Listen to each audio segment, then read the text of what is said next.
Nana Ajua Misa in Atlanta. Good morning, Judy from Coventry, UK. Good morning, Pauline from Reading, England. Good morning, Nelly from Amsterdam.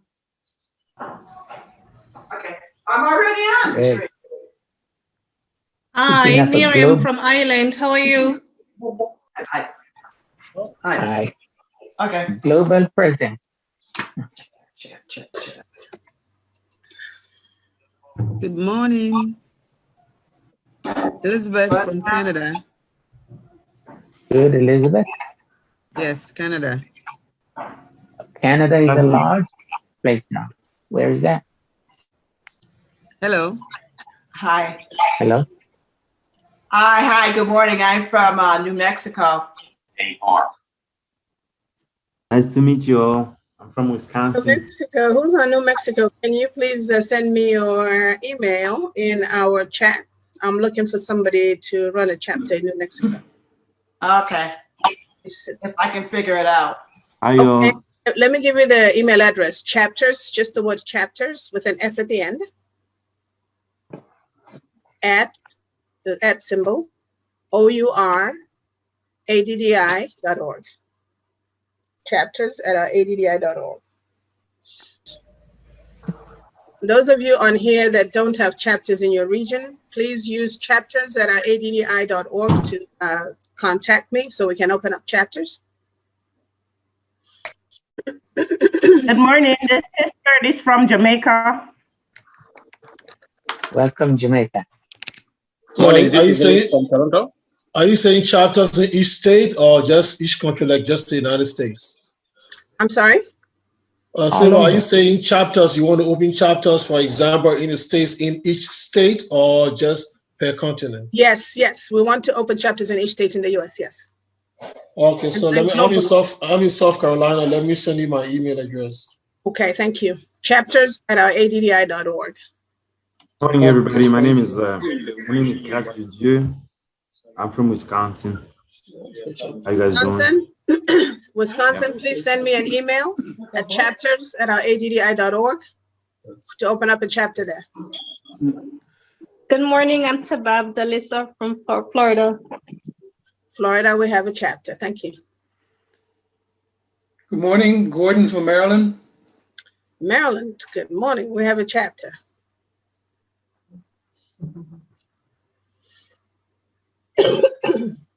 So this is Anetta from You say you have a California. chat in Canada? Yes. Okay. Oh.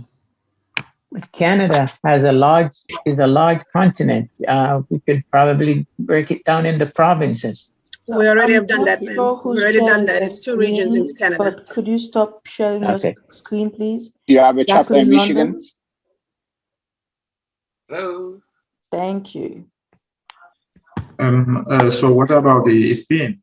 Because I live in Spain, Barcelona area. Spain, send me an email to chapters@addi.org, please. I don't think we have one there. Yeah, chapter in Michigan. If you go to our website, all our chapters are on there. If you go to www.ouraddi.org, you'll see all our US and international chapters there. All right. So do you have one in Michigan? That's my question. Go on the website, like she said. Check the website. If you don't see your chapter on the website, then just send me an email to chapters with an S at the end at addi.org. Thanks. Good morning, everybody. Good morning. You have chapters in UK? Yes. Go on the website. All of them are there. The chapters that exist are on the website, yes. Okay. Olayinka, is Ben on yet? And good afternoon from Ghana. Good afternoon. I'm Bandika Anita Mensah from Cape National and Industry.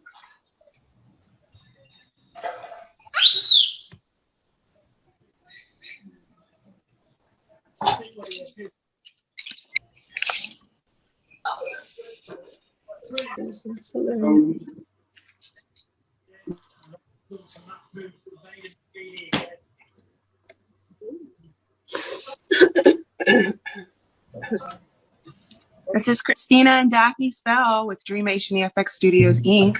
Good morning. Morning. Good morning. Good morning. Hello, this is George. Morning. Good morning, team. Good morning, everybody. This is Benson. Morning, Ben. Good morning. I was lost. I could not find the link.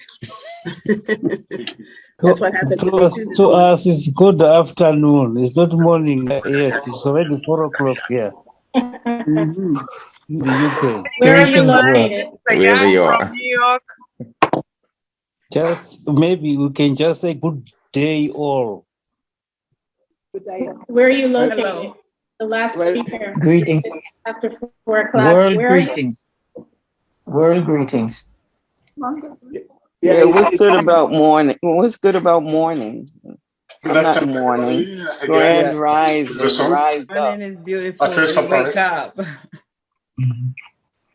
Sister Amira. Greetings, Sister greetings, Amira. everyone. This is Ayat from New York. Hello, hello. Hello, hello. Amira. From California. Sister Amira. Say my name. Good evening, everybody. I think Hello. this is From California. Dr. Francis from California, San Diego. California. Los Angeles. Grand Rising, Kings and Queens. Are they still blocking people who turn off their video? I think so. Well, greetings from here, New Zealand. It's 3 a.m. here. Very early wow. morning. Hey. Go back to bed. Go back to sleep. Hi, this dedication, right? To be Hi, up this at 3 is in the George morning. from Chester in England, just near Manchester. Hello, Nice, hello. nice. Nice to meet you all. Nice to meet you all.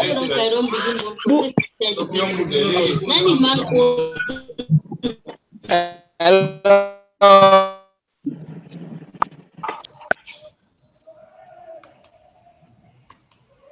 Oh, welcome.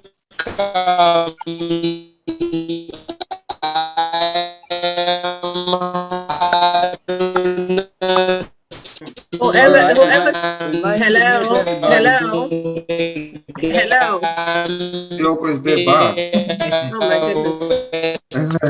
Mute him. Whoever is Mute him. speaking, excuse me, whoever is speaking, whoever just spoke, this is Sylvia Robertson. Can you please get out and come back? Your volume is bad. You have a very bad connection. So whoever was speaking just now, please exit and come on back in because we can't hear you.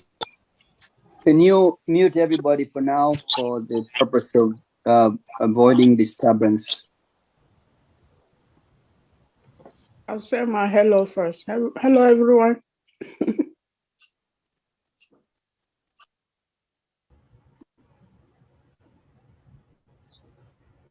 Hello, everybody from Virginia. Welcome, welcome. Germany. Good evening, everybody.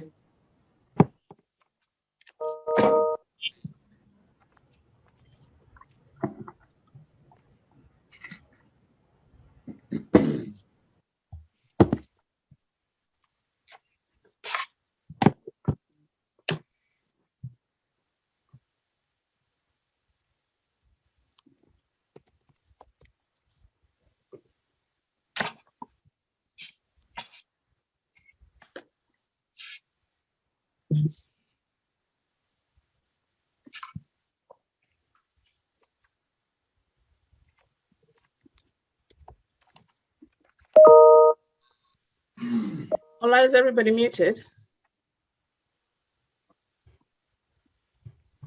Yes, I believe so, but then everyone also has the capacity to unmute themselves. So, ladies and gentlemen, and remove the unmute yourself because Come we'll again? be here.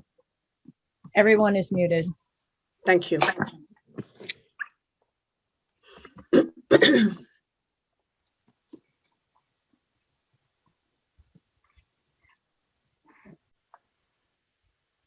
Good morning, good evening, good afternoon.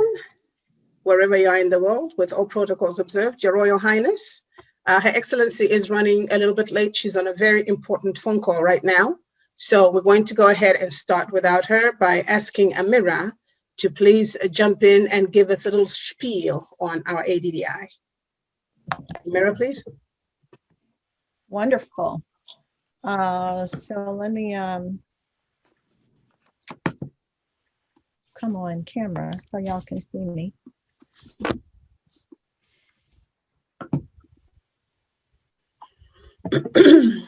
While you're doing that, our theme for today is to prepare for the expo in Ghana, which is supposed to be August 27th through the 4th of September. That will be, of course, in our beautiful, beautiful Cape Coast, where our Wakanda city is going to be built. Amira, you ready? Yes, ma'am. Give Go ahead, thanks. please. Go ahead. So welcome, everyone. I appreciate y'all being here today. Your Majesty, thank you so much for your presence. We appreciate you. All protocols observed for everyone who is here. Give thanks. So welcome to another one of ADDI's webinars. This one again is on our Trade Expo. So this is going to be a pretty much part of our for-profit side of the house of ADDI. So if you're not familiar with ADDI, we have essentially two sides, right? Not-for-profit side and a for-profit side. The goal of the organization in its entirety is to essentially raise the level of awareness of the African diaspora, of the opportunities that are available in the continent, on the continent, right? Take advantage of the African Continental Free Trade area, bringing that to your awareness as African diaspora, understanding that we have the rightful duty and an obligation to build the Africa that we want. So through various for-profit and nonprofit, not-for-profit programs that we've established as an organization, we are working together to build the Africa that we want. So again, one of the main things that from a community outreach perspective that I always like to talk about is some of the nonprofit things that we have in place, like our women's empowerment program, our youth empowerment program. So we currently have a cybersecurity training available for youth. We are working on a program for microloans for women. We have, of course, our $1 Million campaign. So we want everyone to be a part of and participate in ADDI. So make sure that when you come to these webinars, you are not just coming by yourself. Invite 10 of your friends to join us here. Because again, 1 million people, that's a lot of people, but it is only a very, very tiny fraction of the African diaspora. There are 423 million African diaspora. We are only looking for 1 million, right? 1 million, so that we can be 1 million strong and come together in front of those at the heads of states to show that the African diaspora can unite, that we are united, that we can unite to build the Africa that we want. We all have our own superpowers, various skills and talents that we bring to the table, and collectively we pack a more powerful punch. So it is imperative that we take advantage of this opportunity that we have with such wonderful leadership, a true visionary that we have in Her Excellency, Dr. Arikana Shihomba. We have one of the most phenomenal women in our midst to really guide us and lead us on this mission to bring African diaspora from all around the globe together for one common goal. So it's super important that we do our part in bringing everyone to the table, because there is a place for everyone at the table here at ADDI. I don't think Her Excellency is on yet. I might as well just do my commercial. So first and foremost, get yourself some coffee, all right? So we were blessed to have Mama Mata coffee. This is Kenyan coffee, okay? This is coffee straight from Africa. And like Her Excellency says, if you haven't had coffee straight from Africa, you haven't had coffee. So we have 10,000 bags of coffee that we need to sell, which will get our organization $100,000. We have 10,000 bags. Up to this point, we've sold it's shameful, y'all. It's just shameful. We sold about 200 bags of coffee. So I appreciate it, but I think I'm the one who bought all 200 bags. Like, I need y'all to buy some coffee. Okay, I need y'all to buy some coffee. We have 10,000 bags of coffee. $10 for every bag purchased goes directly to ADDI to help fund, like I said, our women's empowerment program, all of our nonprofit programs to support our operations, for all of the things that we do, that we bring to you. All of these opportunities, we do need to finance them in some way, shape, or form. So again, we give thanks to Mama Mata for donating 10,000 bags to our organization, but it's up to us to sell them. So please, even if you don't drink coffee, buy some for a friend, buy some just on the strength, donate it to your local shelter organization, do something, but just really support this effort. You know, it's a simple bag of coffee, but it really can speak volumes and go a long way in what we do as an organization.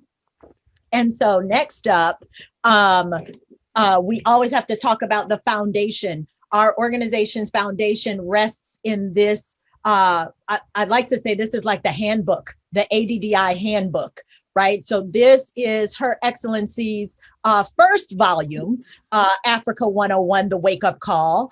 And as you can see here, it says, wake up from your slumber of 400 years, free yourself from the mental shackles of slavery and colonization. So again, this speaks volumes to the mindset that has been ingrained in each and every one of us as it relates to being descendants of formerly enslaved or colonized Africans.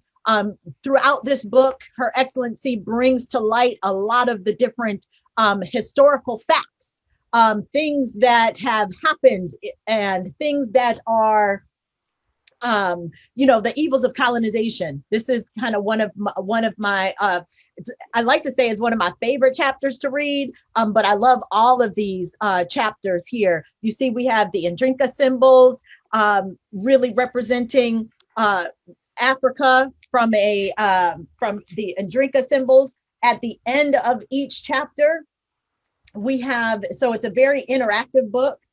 So at the end of each chapter, we have a QR code that you can literally scan and look at the beautiful pictures, right?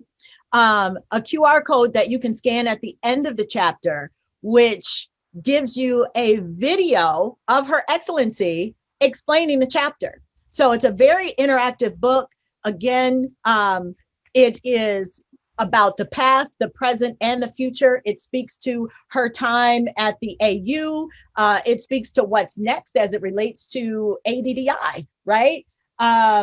So we really want you all to understand what the way forward is. And a lot of that has to do with exactly what we're doing here at ADDI. So if you want the foundation of what we're doing as an organization, this is essentially the handbook, the organizational handbook. So each and every one of you should have a copy of this. So you can go to ourafrica101.org and get your copy. You are still in time to get one of the actual autographed copies. So order your autographed hardcover copy of Africa 101. Again, this gives you the foundation. It really lays the blueprint of what this organization is about and what we're built on. So I'm going to pass it back to you, my beloved sister Sylvia. Thank you so much. I will post some information in the chat as it relates to the link to buy the coffee, the link to buy the book, and some other various information as it relates to ADDI. Give thanks to all of you for being here. I appreciate you, my beloved brothers and sisters. Ashe. Thank you very much. My apologies. I should have introduced our Mr. Mira Ansa, who is our Director for Community Affairs for ADDI. And of course, I neglected to introduce myself to you. I assumed everybody knew who we were. So my apologies. Let me do this correctly. My name is Sylvia Litana Robertson. I'm the Director for Chapter Formation for ADDI. And like I said, Miss Amira Ansah, the beautiful lady you just heard speaking, is our Director for Community Affairs. So with that being said, since we're waiting on Her Excellency, let me just steal. Oh, she's in? All right. Yep. Thank you. For those of you who are not familiar with our ADDI yet, we do have chapters that we're opening all over the world, globally. They're just not in the United States, but all over. And suffice to say, I'm so proud to announce that we have our first African office. It's not a chapter. The offices in Africa are going to be offices, not chapters. So Cape Coast is housing our first ever African office. And right now, our team from Cape Coast is on there, including His Royal Majesty, King Nona Abokese. So with that being said, I believe our Excellency is online. Your Excellency, are you on? Those of you who don't know whether you have chapters. She is joining in right now. All right. Yeah. All right. To find out if there's a chapter in your location, please go to our website at www.our.addi.org and go under chapters, CHAPTERS. If you don't see your chapter, whether it's in your diaspora area where you live, right now, Africa, the only office open is Ghana, and we are holding on to the African offices until Her Excellency tells us we're ready for Africa. But the rest of the world in the diaspora, we are opening up chapters. If you do not see your chapter on our website, which is www.our.addi.org, our.addi.org, then go under chapters. Please send me an email to chapters with an S at our.addi.org, chapters with an S at the symbol at our.addi.org, and I'll be more than happy to work with you so that we can open a chapter in your region, in your area, or in your country. Your Excellency, are you on? I am trying to on, but the voice, you're so distant. I'm distant? Yes, I can hardly hear you. Really? Did you take off the Spanish translation yesterday, Your Excellency? Can you check that for yourself, please? At the bottom. Is that translation thing still on yours? Let's see. Can you hear me now? Better? Amira, can you guys hear me clearly, or is it just Her Excellency? I can hear you. I can hear you. Okay. Can everybody hear Her Excellency? I can hear her as well, very clear. Your Royal Highness, Nana Abokese, can you hear me? Your Royal Highness? Oh Lord, what are we going through today? Benedicta, are you on?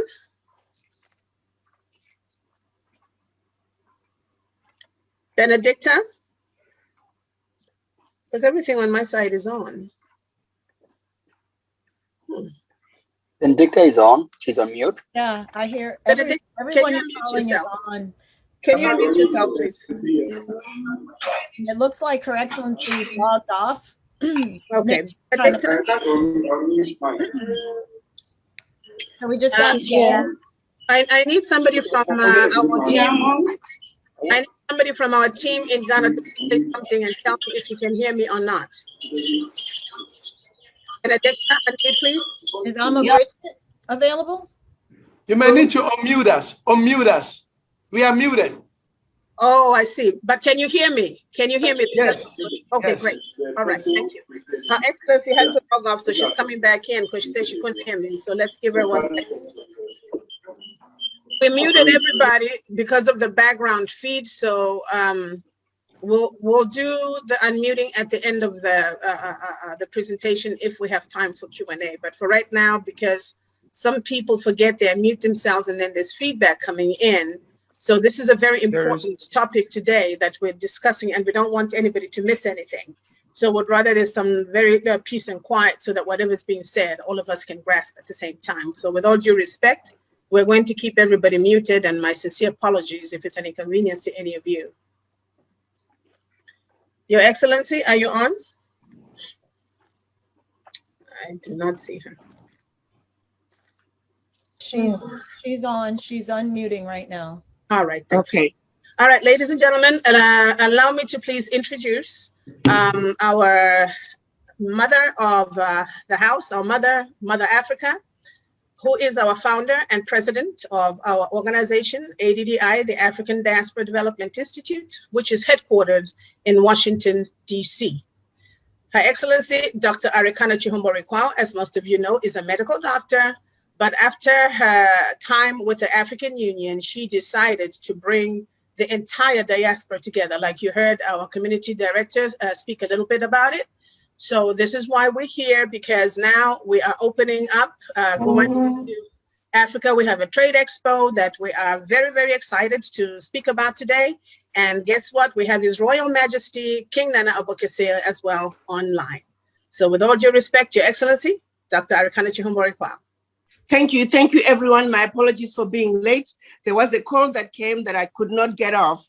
I had to take the call. My sincere apologies for keeping you all waiting. My apologies, Your Majesty, for keeping you waiting as well. I simply could not get off this particular call. Welcome, everyone. Today is a very important day. It is the culmination of what we have been trying to do as ADDI for the past 12 months. We are now in a position that we can bring all of you together to begin the journey to the realization of the building of the city of return, the Wakanda One City of Return in Cape Coast, Ghana. Cape Coast, Ghana, which is an appropriate place to start this conversation, because for those of you who are not in the know, the children of Africa who were taken out of Africa as slaves, 80% of them left Africa through Ghana. Those who were taken to North America, they left through the dungeons. They call them Cape Coast castles. We call them Cape Coast dungeons. They left through the port at Cape Coast. And those who were taken to the Caribbean and South America, they left through a port that's about 20 kilometers from Cape Coast, called Elmina.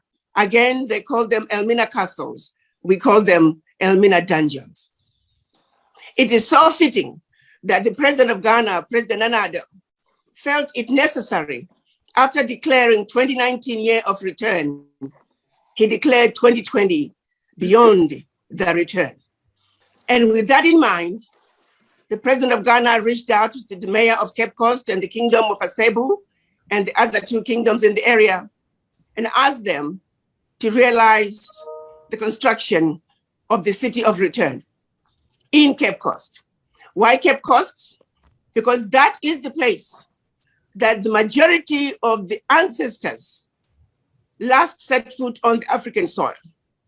It is fitting, therefore, that the descendants of the formerly enslaved must have a home in this region where they can stay, where they can stand on that soil and the dungeons, look across the Atlantic, straight at the invaders, straight at the slavers, and let them know that while you may have succeeded for over 400 years, when it's all said and done, the descendants of the formerly enslaved are the ultimate victors, for they will have come back home to Africa.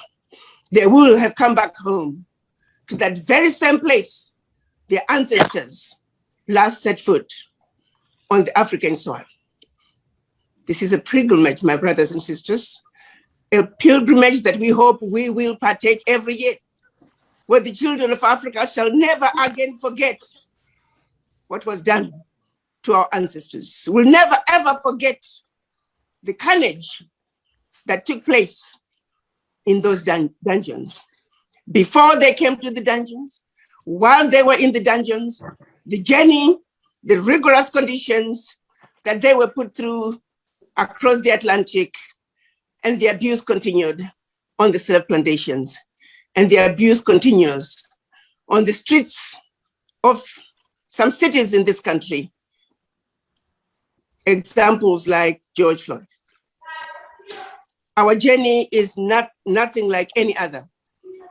Our going to Cape Coast is therefore very fitting, and there's no better place and no better way to go home, but to organize ourselves and be in a position to take back our inheritance, to take back that which belongs to us to claim the driver's seat that we have forever given up, the seat that has our name, the seat that others have taken.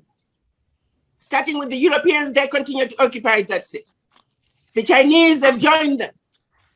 The Middle Easterners, the Indians, the Russians, the Japanese, everybody around the world is occupying the seat that must be occupied by the children of Africa, and that is you and I. We have given up that seat for far too long. ADDI, through the leadership of Nana Obokase, the mayor of Cape Coast, the different kingdoms around the area, of course, President Nana Addo, and for ADDI, through the leadership of our brother Benson and his entire team in the Trade and Investment Division, we have put together an amazing event for you. A journey that's going to culminate in the children of Africa creating those meaningful relationships, creating those meaningful collaborations, creating the unity of purpose. We are calling you to join us in going home to Cape Coast and launch the first ever expo that's going to showcase to the world, that's going to showcase to our leaders in Africa how true collaborations can be done when the children of Africa who are of like minds come together and unite with our brothers and sisters on the continent. We are going to show the world that while they have tried for centuries to keep us apart, that game is over, for we are going home. And no one is going to continue to divide us anymore. No one is going to continue to tell us that Africa is a diseased and dying continent. Guess what? Africa is home. We are going to own it, the good, the bad, and the ugly. That is our home. We are going to let people know. We are going to remind each other that you don't go to China and find Black people driving the Chinese development agenda. You don't go to Europe and find Black people driving the European development agenda. You don't go to India, you don't go anywhere on earth and find Black people driving development agendas of other nations. We, as a united children of one mother Africa, must not, should not, and by golly, will not allow them to continue to occupy the driver's seat for Africa's development. We've been in the wilderness for far too long. We're educators, we're doctors, we are lawyers, we are accountants, we are engineers, we are taxi drivers, we are everything you can think of. We are the most adaptable people on earth, the most hardworking people, the most intelligent people I know. We can no longer continue to allow them to drive Africa's development agenda. The development of Africa is our responsibility and ours alone.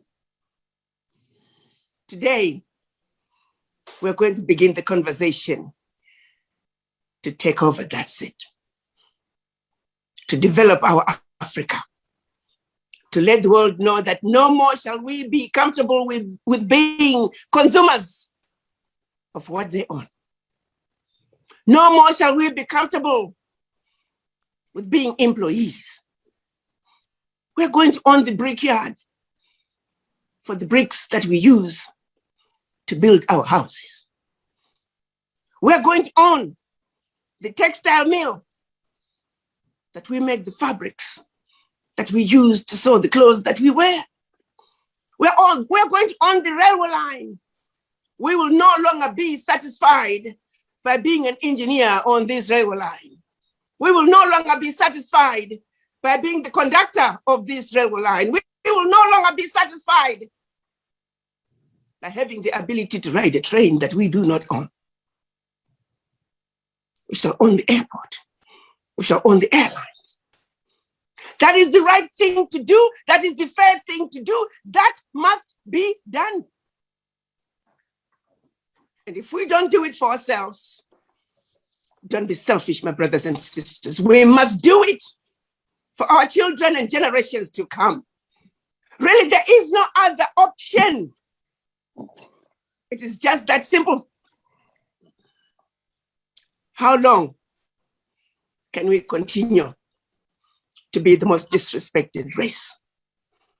We, the mothers and fathers of humanity, as we know it, and I always pivot to the Black woman, because ultimately you gave birth. To everybody from First Napoleon, human being. so important, so touching for Africa. We are going to sit up. Thank you. Ladies and gentlemen, please do not unmute yourself. The house rule was from the beginning. If you did not hear the first information is, please, there will be no unmuting yourselves. Please all mute, because if I mute you, you will not be able to unmute yourself. So please stay muted until you are asked to unmute, if there will be a Q&A. I hear in the background somebody that's cackling. I can't see you right here because there's so many of us. Please mute yourselves. Amira, can you please mute all of us? Thank you. Your Excellency, please start. My apologies for that. So we're here today, my brothers and sisters, to showcase our beautiful city of Cape Coast. With us today, we have Nana Abokase, our very own Majesty, who is responsible for our being in Cape Coast today. We are here today to see a showcase from the Chamber of Commerce in Cape Coast. They have streamlined some low-hanging fruits for us to consider investing. We are here today, you shall hear from Professor Asamoah, who is a lawyer, an accountant, well-versed in project development. He's going to be responsible for categorizing and creating the sponsorship packages, the investment packages for whatever entity, whatever project that you decide you want to get involved in. We have assembled a team for you, my brothers and sisters, that when you do go to Ghana, we are going to expose you to the various opportunities. As an individual, if you have $1,000, we're going to expose you to so many women with projects and ideas that if they can just get $1,000, they can grow this business into a multi-million-dollar business.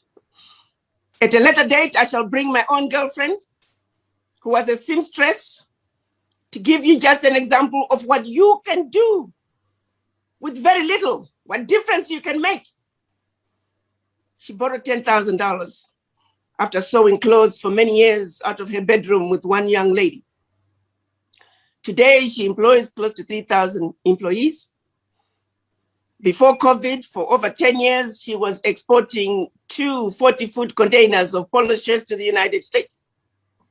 She carried Ghana's AGOA participation single-handedly. And during COVID, she was asked to begin manufacturing PPPs. And here we are, a woman who was a seamstress out of her own bedroom. Look what a difference $10,000 have made. Look how many lives she continues to impact to this very day. You can all Google her up. Her name is Selma, S-E-L-M-A, Salifu, S-A-L-I-F-U. Google Selma Salifu, Ghana. You will even see a video where the president of the World Bank, her story is such a remarkable one that he had to visit this plant. He couldn't believe a seamstress working out of her own bedroom could accomplish so much. I need you to go to Ghana with the right frame of mind. So if 10,000 in what you have, we are going to expose you to opportunities to become a partner. So we are talking of people who are not even registered, market women with ideas. And then we have the small ones who are registered, but they're struggling and they just need a couple of $1,000. And then we go on to the medium businesses and all the way to the big businesses. Guess what we're going to be doing, my brothers and sisters? During the expo, Professor Asamoah is going to have a desk with a team of people who are ready to register your company. You create those relationships, we will make it easy for you to do business in Ghana. We will register you. We are going to have, we already have our own offices in Cape Coast, Ghana. We are going to have your back. You will no longer have to deal with the red tape that most diaspora struggle with, because it is very unnecessary. The reason you are going through the red tapes is because we were not organized. ADDI is saying that is a thing of the past. Nana Obakasa is saying that is a thing of the past. The kings in the kingdoms are saying that is a thing of the past. Children of Africa, come home. You will see what can be done when people who are ready to take care of business, people who are on the same page, people who are approaching this process with a selfless mind, people who are approaching this process saying, we are building a brick house on the hill. But while we may be in the foundation level, I am a roofer. I am a drywall person. I am in furniture manufacturing. I make refrigerators. But because we are not there yet, Ambassador, we are building, we are digging the foundation. What can I do? That is the spirit we are looking for. The spirit that says we are going to build the biggest mansion on the hill. And I just want to know, what can I do? I am not coming to this process asking questions. Why is that one not there? Why is that one not there? What are you doing about that? My position is, if you see a void with ADDI, I want you to come to ADDI and say, Ambassador, I can fill that gap. Because there are so many gaps to be filled. This house is nowhere near being complete. So yes, while you are a builder, a roofer, I might say, son, take a shovel, start shoving. Take a pick, start digging. Pick up that wheelbarrow, pull the concrete, and we'll get to the roof. When we get to the roof, you are in charge. When we get to the drywall people are going to be in charge. All the way along the process, the engineers are going to be in charge. The electrical engineers, the mechanical engineers. It's called coordination, my brother. So you see, you are coming to the table with the right frame of mind of building something. You, not somebody else. If you're coming to the table with mindset that says, oh, what have they done? We need money for this. What do you think the money is coming from if you are not putting the money on the table? I see that all the time.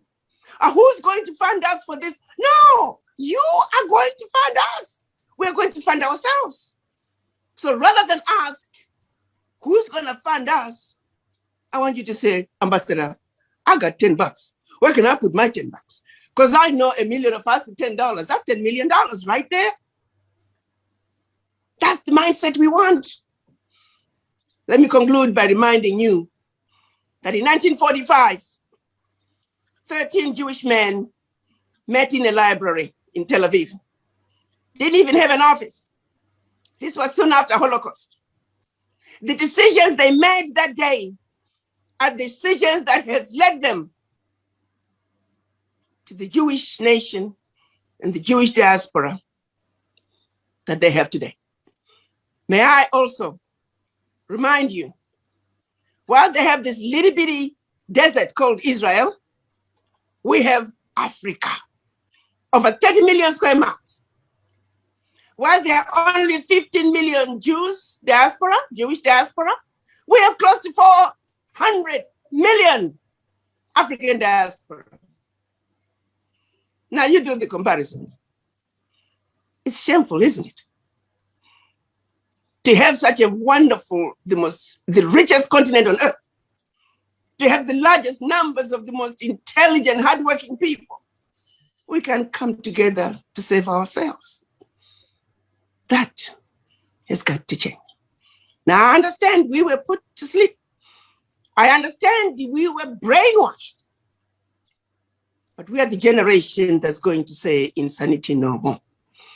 We are the generation that's going to say we have lived in what Albert Einstein defined as insanity, doing the same things over and over and expecting a different results. We are the generation that's going to say, no more. Insanity no more. We are going to come up with a different strategy. We will not continue to do the same things. We will not be going to those who put us in this position to ask for funding.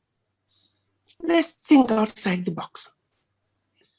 I'm calling on at least 1 million people by the end of the year to commit to $120 a year. That's $10 a month. That's $10 a month. We'll be sitting at $1.2 billion. Easy. That's what I'm talking about. Now let's do it to perpetuity. Now let's do 2 million people. Now let's do 5 million people tops. At any given time, if we can work towards 5 million diaspora who are committed to $10 a month. Some might have it this year, some might not have it this year. Next year, some might have only $60. But if we just continue to say, this is for ADDI, this is for our liberation, and we keep putting all that money into a diaspora fund, we're going to end up with a fund that's just as powerful and as big as the Jewish fund. The plan, well, we may not accomplish it today, tomorrow, next year, but 10, 15, 20, 30 years from now, is to have as many ADDI centers as possible around the globe. Just like the Jews have the Jewish synagogues.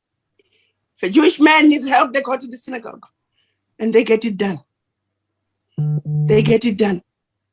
They get the help they need. But we're going to have our own ADDI offices, but we're going to take care of ourselves. We're looking to having ADDI banks around the world where we will begin to empower ourselves, where we own the businesses in our communities, where we make sure that we get loans that are not going to be discredited because we have a bad credit score. We're going to dismantle the system they have used to keep us from accessing wealth. And all of it is going to start with us pulling our pennies together. It can be done. To women, to take it home, look at your closet after this meeting. Look at all the clothes with tags on, the shoes, the handbags. Easy. It's all about the right frame of mind. This is why we're here today. So as we prepare to go to Cape Coast, I need you to start saving your pennies. Pay attention to the presentation of the projects that are going to be presented to you today. Pay attention to Professor Asamoah, and he will tell you what it is that he's prepared to do, that he's experienced to do, and that we are giving you the red carpet to get into Cape Coast, to get into Ghana, and overall, ultimately, to get into the continent with your back covered. So you never have to worry about who is going to take what from you, because you're part of the family. And we're going to cover each other. You're going to hear from Our Majesty. He is going to reiterate that committed to welcoming you home. Welcoming you home with a red carpet. That's what this conversation is about. Welcome all of you to ADDI, and welcome home to Ghana, and welcome home to Africa. Thank you, and back to you, Sister Sylvia. Thank you so very much, Excellency. As always, your speeches are very exhilarating. And we'll move on now to asking His Royal Majesty, Royal Majesty Nana Obokase, who is our project coordinator as well for the the project in Cape Coast. Your Royal Highness, I hope I pronounced your name right.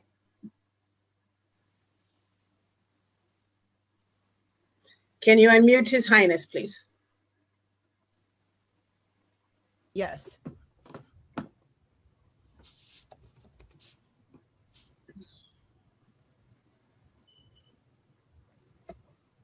Thank you so very much, Sister Amira. Sylvia. Sister Sylvia for unmuting me. And thank you, Your Excellency, our leader, Ambassador Chambarekwao. Thank you, family. Thank you, all the wonderful people, the leaders, Amira, Olivier, Brother Benson, all of you wonderful people. We appreciate you. We love you. This is very exciting for me personally and for all the kings and the people of Cape Coast and its environs.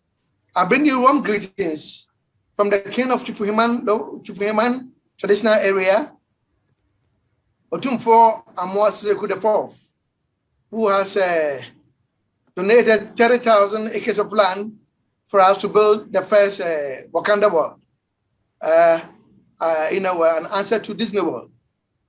And also from the king of Cape Coast, Osabrama Kwesiata II, and from the king of Asebu, Okanachi Professor Memphis VII. They are all very excited about this, and they wish they are here, and they will join us next time. This morning, I had a singular honor of meeting with a select committee members from the Cape Coast Metro Assembly. The agenda is something that will excite you guys. We are championing for ADDI to sponsor a bill to rename the streets of Cape Coast that are still colonial. It's a shame that after all these years, we have Governor Rowe Road. All the major streets of Cape Coast are named after the colonials. So this very morning, I met with the assembly members, a couple of them. We are starting this, and this is the first meeting. Before ADDI comes to town in August, I personally want us to rename the streets of Cape Coast. We can't have all the beautiful streets named after the colonials, the people who came to rape us. So this is what happened this morning. I'm also very excited to add to what Her Excellency said. Professor Ernest Asamoah is a very qualified investment analyst who has worked for all the big corporations in Ghana, for international corporations like KPMG. He has been the brain for the #1 private employer in Ghana, Zoom Lion. He has worked for the government of Congo, the government of Liberia, Sierra Leone. He has an impeccable record when it comes to management. And this is the person we have retained as a project consultant for the Wakanda One project.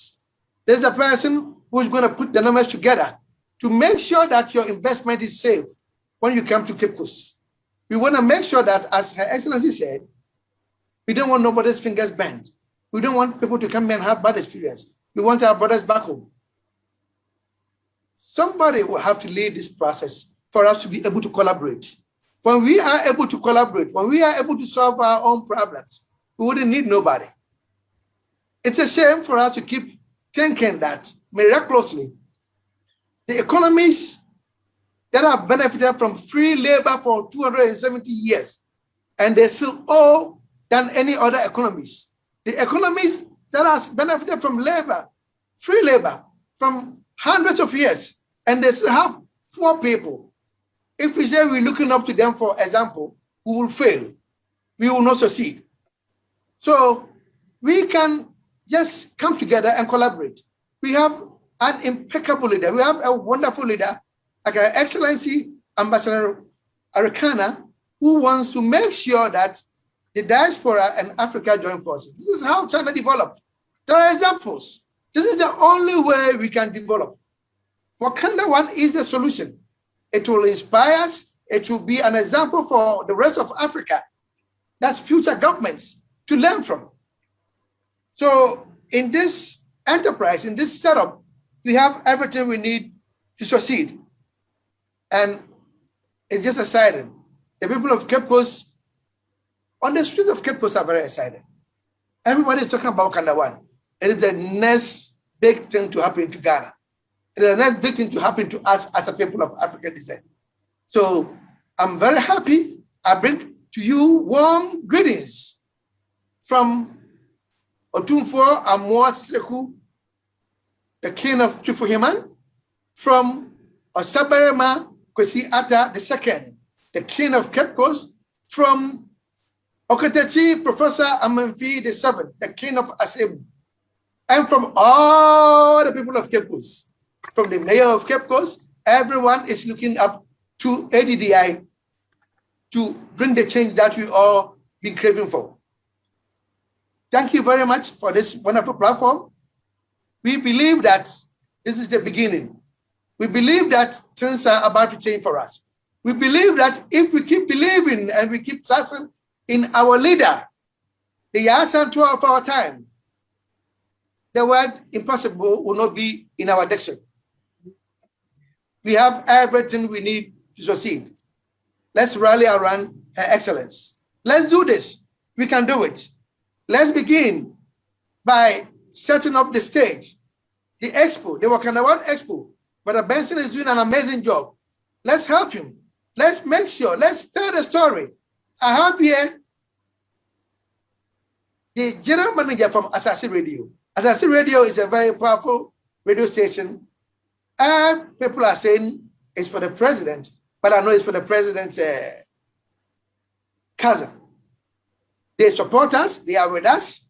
Nana, come here. I want him to say hello to you. He came all the way from Accra to meet me to discuss the project. Hello. Hello. We are going to discuss Wakanda One Expo. We want this to work. We want the world to see what is about to happen to Ghana, what is about to happen to Cape Coast. We want everybody to know that we can solve our own problems. We want everybody to know that in our leader, impossible is nothing. Thank you very much. Let's make this happen. Thank you, Mr. Sylvia.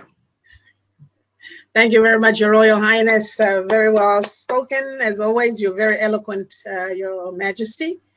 And at this point, I think I'm going to now call upon our director, excuse me, our Director for Trade and Investment, Mr. Ben Kasui, who is going to give us an overview of the agenda. And of course, he will follow up with other people underneath him who are going to give us updates on our project in Cape Coast, Ghana. Benson? Thank you very much, Sylvia. I so much appreciate your support. Good day, everyone. Your Excellency, Your Majesty, ladies and gentlemen, all protocols observed. My name is Benson Kasue, and I queue the trade and investment sector for ADDI. We are here today to get a sneak preview of ADDI Wakanda One Trade and Investment Expo, scheduled for August 27th through September 24th, 2021, this year in the summer. The exploitation of our people can no longer be tolerated, as Our Excellency had intimated. ADDI seeks to contain this exploitation. We are planning on a major trade expo in collaboration with the local leaders and business leaders, civil leaders, and the government of Ghana. Today, you will hear from our diaspora planning team, as well as our local counterparts in Cape Coast.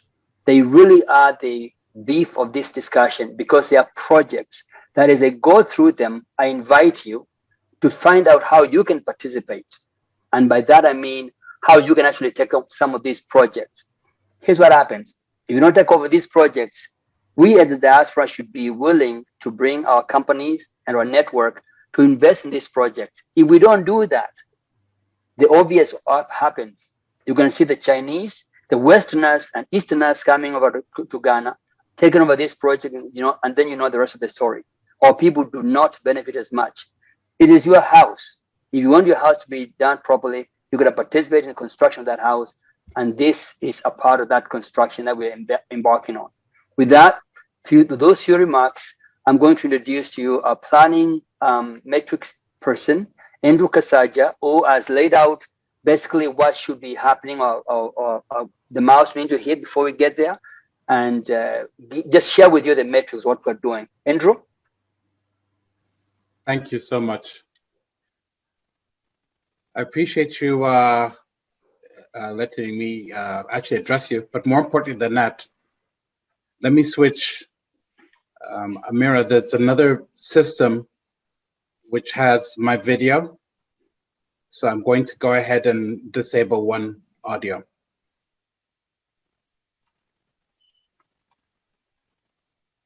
Should I share the screen? Go ahead. Okay.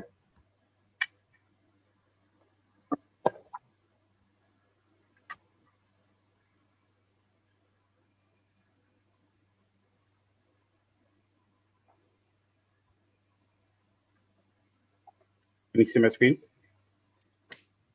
We can see your name, yes, but not, you haven't put anything up yet. There you Yes, go. we Gotta can. start your video. We got it. Very well then. Okay, so very quickly, and I really want to start off by really thanking Your Majesty Nana Abakasti. I also want to be able to congratulate Your Excellency Chambori Kwao, because this is a really, really important event. At this juncture, what we're looking at is how do we collaborate? How do we pull together our resources? And I want to do two things. One of them is to understand and sort of explain unity of purpose. This is what Ambassador mentioned. She mentioned true collaboration and she mentioned unite, okay? At the end of the day, we are in the driver's seat, okay? We are the ones who are going to determine the success of this effort. As His Majesty mentioned, top brains exist on the ground. But as Her Excellency has mentioned, top brains exist out here as well too, in the diaspora. Our objective is to make sure that as we unite and as we put together our resources, we're executing against a timeline that allows us to demonstrate capability, okay? Very simply put, what we're looking at is a very short period of time, okay? We're looking about 12 to 14 weeks. Given that time, we don't have the luxury of not only indecisiveness, but slippage. So the role that I take very seriously is going to revolve around ensuring that we actually execute on this. We demonstrate, as His Majesty has mentioned, the ability to deploy, show what we're capable of, but more importantly than that, demonstrate that Wakanda City and the objectives we've put in mind and the dreams and objectives that have been shared by our leadership can become a reality. I'm not going to walk through this because this gives you a perspective on what's actually being managed within Benson's team. He's got a wonderful team of individuals who are committed to the objective. But this is also an indicator of where we need to be and what needs to happen. Key things I want to highlight are going to be very important. The items are going to be things like when we go ahead and make our commitments, we only have a few weeks to make commitments.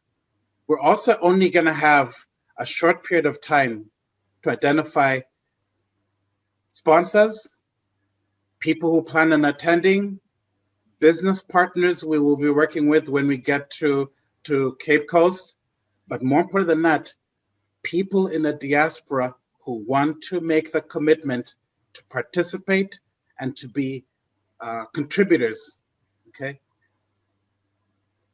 When you think about it in a nutshell, and I'll summarize it this way, right? We know there's going to be a time we're going to need to make our booking travel arrangements. Look at the dates, mid, early July, and work backwards. If you need to save your resources, you know, say put your $100, $200 away every few weeks, you'll have the resources to travel, okay? One of the things we're going to end to do and trying to do is make sure we have a countdown table that is available for everybody to see.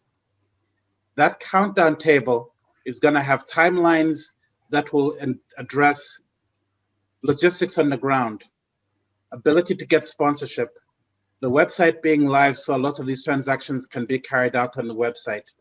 The integration that needs to happen in terms of our teams here and the teams that are working closely with His Majesty Nana Obakesi.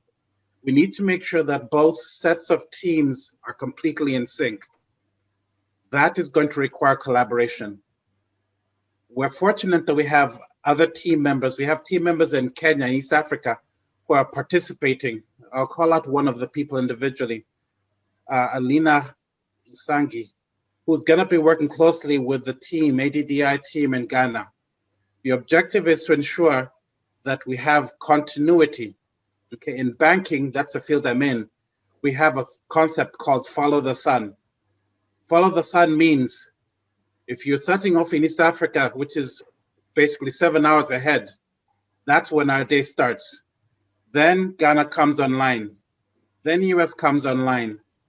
The ideal idea is to have somebody in another time zone, either West Coast US, or if there are members on this call, okay, who are in Asia, let's pull our hands together. Let's pull our resources together, okay? Although we have 12, 14 weeks, we can compress that time if, like Ambassador said, unity and purpose, true collaboration, unite. If we can run and operate as a follow the sun model, we can execute this and execute this well. So I thank you so much for this time. Appreciate the effort, and really congratulations to all of you for joining, becoming part of this incredibly important mission as we buy back our futures, we buy back our lives. Thank you. Thank you, Andrew. Sorry, Sylvia. Thank you, Andrew. So I switched the order of the agenda a little bit so that because we want to leave some really good amount of time for the Cape Coast team. I'm going to bring in the next planning team, Michael Apia and Nana Adoja Amitsa. I didn't get pronounced that name properly, but these two are working on business incubation. And a part of our expo involves helping set up a business incubator in Ghana, in Cape Coast, and getting those, working directly with the Chambers of Commerce to get everybody involved, particularly small businesses who are trying to get start up. So without further ado, Michael Apia. Michael, you may want to unmute. Michael, are you on? If not, we're going to go to Nana. Mary, can we unmute him, please?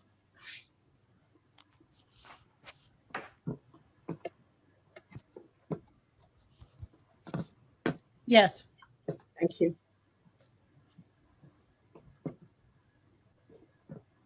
Not Samoa, but Michael. Yes. Thank you. Here we go. Thank you.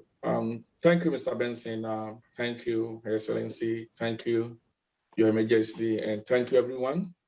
My name is Michael, and please, can I my projection can it be shared for me? Yes, sir. Yeah, that would be the potential business incubation. Yes. Yes. Okay. Give me 1 second. We'll have you going here. Michael is traveling, so this worked very well for him. Yeah. Okay. So as we are waiting for the presentation, the agenda of the business incubation is to facilitate the opportunities that we have in Cape Coast, Ghana. Yes. So the brain is ADDI idea to make sure that investors are protected, and those who have business back home also will benefit from investors as well. So the business incubation is to, please, next slide, please. The business incubation is to help new and set up potential businesses to develop by providing services such as business management training, how to manage your business and how to be successful, and to launch profitable and sustainable entrepreneurial potential business. There's a lot of potential businesses in Cape Coast, and we have people who have money, as Her Excellency said, who are willing to invest. And as she gave the example of Madam Salam Salifu, that if we have thousands of people like her there, that if investors are willing to come, ADDI is setting up the incubation to make sure that your investment is protected, and the businesses too, we try to manage them, make sure that they become successful. Next slide, please. So as we have, this is the whole idea of the incubation: innovation and entrepreneurship, network and collaboration, competitiveness, understanding the private-public partnership role. So a time will come that we can partner with the government to undertake any project in the country and buy in. We can buy in the companies if you are an investor and you have money to buy in any business opportunity you find there, ADD will help you through our lawyer, Mr. Samoa, and make sure that all the paperwork, everything is in there. We are here to make access to resources, the technology, outreach, monitoring, and evaluation. So this is some of the things that the incubation team under the business and trade and investment will do, that we will monitor and evaluate that each partner, being the investors and the business owners, are doing well and achieving what they want. And the next slide will let us show the type of business sectors that we have in Cape Coast or in Ghana. We have the agric, we have the construction, the general merchant, we have the textiles, we have the electrical transportation, we have the non-profit organization for humanity services, we have the accounting, auditing, we have the professional services like the lawyers, as the emergency said, we have the publishing, those who do books, a lot going on. Next slide, please. So these are some of the former sectors that have been registered under the Chamber of Commerce in Cape Coast. And we have over 1,000 informal companies. Some they have registered, but not under the Chamber of Commerce. Some too have not registered. So the idea of the incubation is to make sure that we put or we make available all these potential businesses that the diasporas or we can go back to Ghana, Cape Coast, to invest and make sure that we profit out of it. So this is the whole agenda. The next slide, please. The next one, please. Okay, thank you. The next one. So the ADDB Business Incubation Initiative is to structure and develop both the formal and the informal sector of business and help the informal sector to be formalized and to make the business attractive to diaspora. So make sure that the business is attractive. As a business person, you are going to invest, you will make profit out of it. And to mediate between the diaspora and the business in Cape Coast to protect the interest. That is the number one key, because Her Excellency will not be happy that an investor has been defrauded or an investor investment has collapsed. So this is the number one thing of the business incubation, to protect the interest of the diaspora or the investors and to make sure that the business that you invest in are successful. I think we will thank you for hearing me. Thank you. Yeah. So as we said earlier on, the infrastructure support, we will provide space, meeting rooms, etc., platform for networking, business assistance, professional advice. We have accountants, we have lawyers, we have marketers. So all this ADDI have professional that will help you when you go there to invest, and we will support you in any way to make you successful, so that you become an example in Cape Coast, and it will spread to the other African countries. We thank you for coming, and this is the little presentation from the incubation sector. Thank you. Thank you, Michael. I think I'm gonna call Betia. Betia, I can pronounce that, Betia. So she will share a few remarks about the subject as well. So Amira, you can put our presentation up. And unmute her. I think she's on. She's on. Is she unmuted?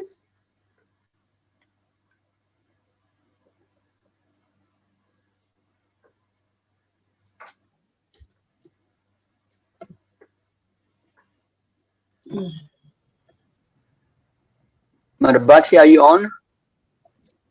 Is she unmuted? I'm looking for her. 1 second. I'm looking for her. I don't see her. Amira, do you see Batia? Look for Nana Amisa. No, Batia. Yes. Yeah, she goes by Nana Amisa. Oh, Nana. Okay, let me check Nana then. All right. I'm looking for Batia. Nana Ado Amisa. All right, there you go. All right, Miss Nana, you can speak. I haven't muted you. Okay. Thanks. Thank you so much. Thank you so much. First, giving all honor and praise to our Creator, Yah, Your Excellency, Dr. Arikana Chiambori Kwao, Your Royal Majesty, and all the honorable participants and guests, good morning, good afternoon, good evening. It is such an honor and pleasure to share the information, more information about the incubator. And if we go on to the next slide, Michael has eloquently explained basically what we are. And I just want to add that we are a one-stop shop. This incubator is a one-stop shop for essential businesses to build a strong foundation and to build those royal dynasties that we once had, to rebuild them and to recreate them. Selma and Salafu in Ghana is such an excellent example, and we want to give other companies the support. Continue on, please. Okay, this incubator, our incubator is going to provide or provides a warm and supportive business environment with many attributes. And here are some of the following. Again, we'll have the virtual office space and co-working space. Training will be available. Training from seasoned coaches, seasoned professionals, executives, retirees, coaching and consulting and mentoring in the many different areas that Michael explained. We will make sure that we guide that the correct certifications are needed, the licenses guiding the essential businesses with the licenses needed, keeping them updated, understanding your target market and your presentation skills, keeping them up to par amongst many. Funding, writing winning grants, not just a grant, but we want to write winning grants that will help to catapult these businesses and successfully applying for the loans that they need. Okay, so we're creating programs to promote self-sustainability. Once the business graduates from the incubator, we are encouraging the businesses to give back and to help sustain and to help other businesses coming and to be reciprocal. Partnering with Ghana Chamber of Commerce to register and support the small businesses and startups, or the essential businesses and startups. Another key is to focus on business development for both the new arrivals, the companies coming into Ghana, as well as the local entrepreneurs who want to be a part of this regeneration of the African genius and self-help. So I want to thank everyone for their time. I really appreciate you, and I look forward to continue to building our world again, to building Africa. Thank you very much. Thank you so much, Batia. So much appreciate you and Michael's presentations. Now we're gonna get to the beef of this discussion today. We're gonna take some time to the Cape Coast team. I have Benedita Anita Mensah. Benedita is the Regional Executive Secretary of Cape Coast Regional Chamber of Commerce, prolific in French, so she's and English, she's multi-legal, business development specialist and business analyst, project manager and consultant. She's also organized as a dispute resolution advocate. So, and she'll be joined by our co-partner, the chairman of the Regional Chamber of Commerce, Mr. Anthony Yoffrey Poko Aikins. I hope I did not butcher your name too much. So he is the president of the Council of Elders of Ghana, a trade union association, as astute businessman and business mentor and business advocate. He's a CEO of PKA Star Investments Limited, Cape Coast, leading wholesale supplier of hardware in central and western parts of Ghana. So without further ado, I'd like to have some time for Madam Benedita Anita Mensah, and following which is the chair will address us. Thank you very much. Mr. Benson. Thank you for the opportunity. Okay, so Benedicta, you need to kind of step away from where the other phones are because there's interference. Ambassador Arikana Chebo Rikau, distinguished personalities on this platform, captains of industries and business moguls, you are welcome to Cape Coast, your home. It is a great opportunity to be given to the Cape Coast Regional Chamber of Commerce and Industry. And we are very proud of you. We are grateful to His Excellency for this vision and ADDI connection with the Chamber of Commerce and Industry. My mandate is to show you where the goal is, to be able to turn it around to develop the metropolis. And for that matter, your hope. Before I go on to show you the goal, I would like my chairman for the Cape Coast Regional Chamber of Commerce and Industry, Mr. Antonio Pipoku Ekins, to give out his comments from the business community. Thank you. Thank you so much for this great opportunity. His Excellencies, Great Ambassador Dr. Arikana Chihombori Kwao, founder and CEO of ADDI, Wakanda City of Return, and the entire leadership of that great institution. I stand by all protocols already established and wishing you great afternoon over there and very good evening to our brothers here in Cape Coast and Ghana. I am Antonio Pipoku, as you already mentioned, the Cape Coast Regional Chairman of the Ghana National Chamber of Commerce and Industry, the only business organization in Ghana mandated by Legislative Instrument 611 to be the lead voice and the strongest advocacy group for the entire Ghanaian private sector. GNCCI, His Excellencies, is the only business organization mandated to issue certificate of origin to exporters in Ghana under the African Continental Free Trade Agenda that just started in January 1st, 2021, just a few months ago. Excellencies, Cape Coast, the capital of the Central Region, is the first capital of the Republic of Ghana, then Gold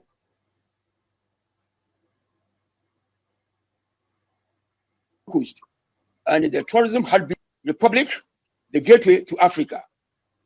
Cape Coast is the cradle of education in Ghana and harbors the leading university in this country in the area of education, teaching, and research. It is important to note, His Excellencies, that over 400 years that our ancestors, our great-great-great-grandmothers and fathers were forced out of Africa into the diaspora in chains through the doors of no return, never to return back to us.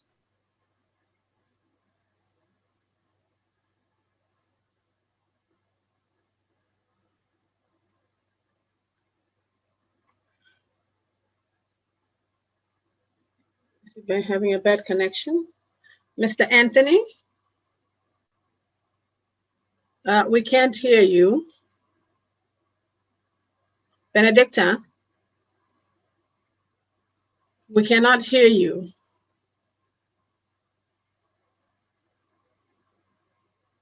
Benedicta, can you respond, please? You're unmuted. It looks like he lost volume. Okay, what about the Benedicta? Benson, we proceed or what we do? Available. She can speak if. Yeah, she can share the project. Okay, Benedicta, take over. Because she's not responding either. I'm looking at here. Yeah, I've asked her to unmute a couple of times. Okay. Hello, There, she's unmuted now. Yeah, we can hear you.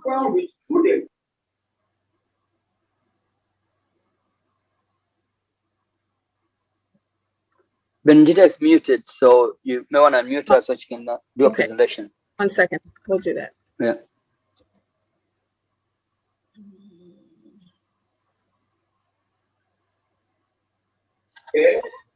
For your motherland and for your blood relations, Papu.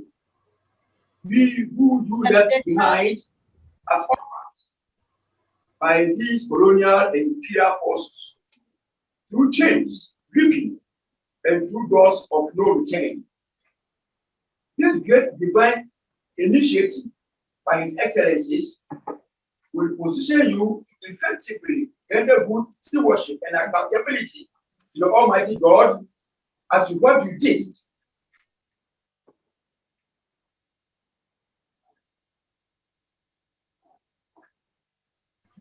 He's going in and out. Okay. Benedicta? Can you please come on? Unmute yourself and come on. We can't hear Mr. Anthony. He keeps going in and out. Do you have the same project? You can continue, please. Hello, back home, please. Am I on board? Yes, you are, sir. We can hear you now. You're going in and out. Am I on board? Yes, sir. Yes, back home, we are saying we've always been praying for you as blood relations and always thanking God for your lives. Excellencies, the regional chamber is happy today to be partnered by the AGGI, and it's our hope that bridges are going to be built going forward to provide more fruitful relationship between our two sister organizations. Chamber of Commerce LDCU, PLU, in our relationship to take advantage of the numerous rich potential resources in the central region.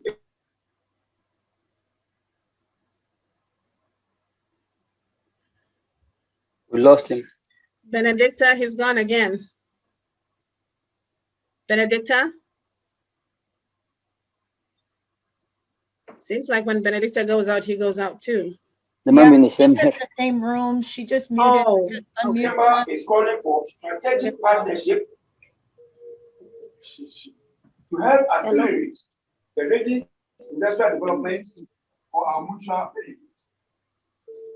Chamber is saying, long live the African diaspora.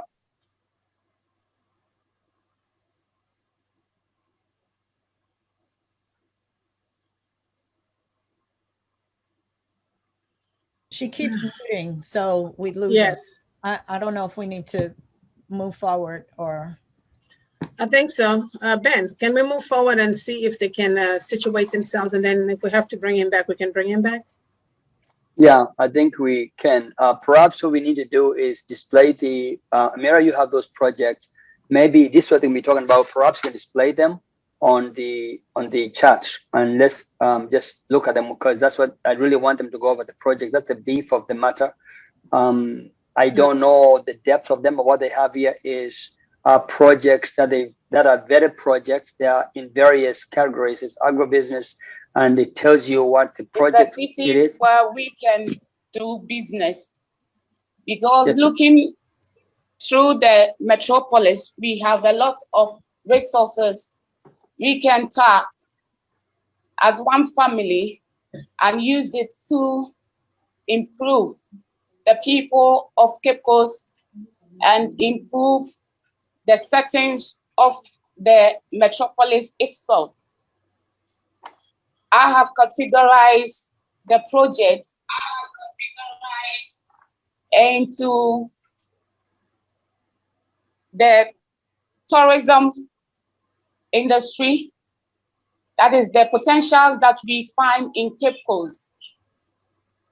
Tourism, agriculture, education, health, ICT, renewable energy, and technological parks. I have investment areas and specific projects. Estimated total cost of the project and the location they can be found. We have the first on the list as the agriculture. We have a greenhouse development and operation. Can you come down for the first one, 1.1? Yeah. The pig farming as the total cost of $350,000 and the area of investment is Jokwa Imbem. We also have a greenhouse development and operation, which is also costing $17,951,034 Pitubio near Cape Coast. We also have vegetable and tomatoes processing, which costs $2,758,621 at Asebu.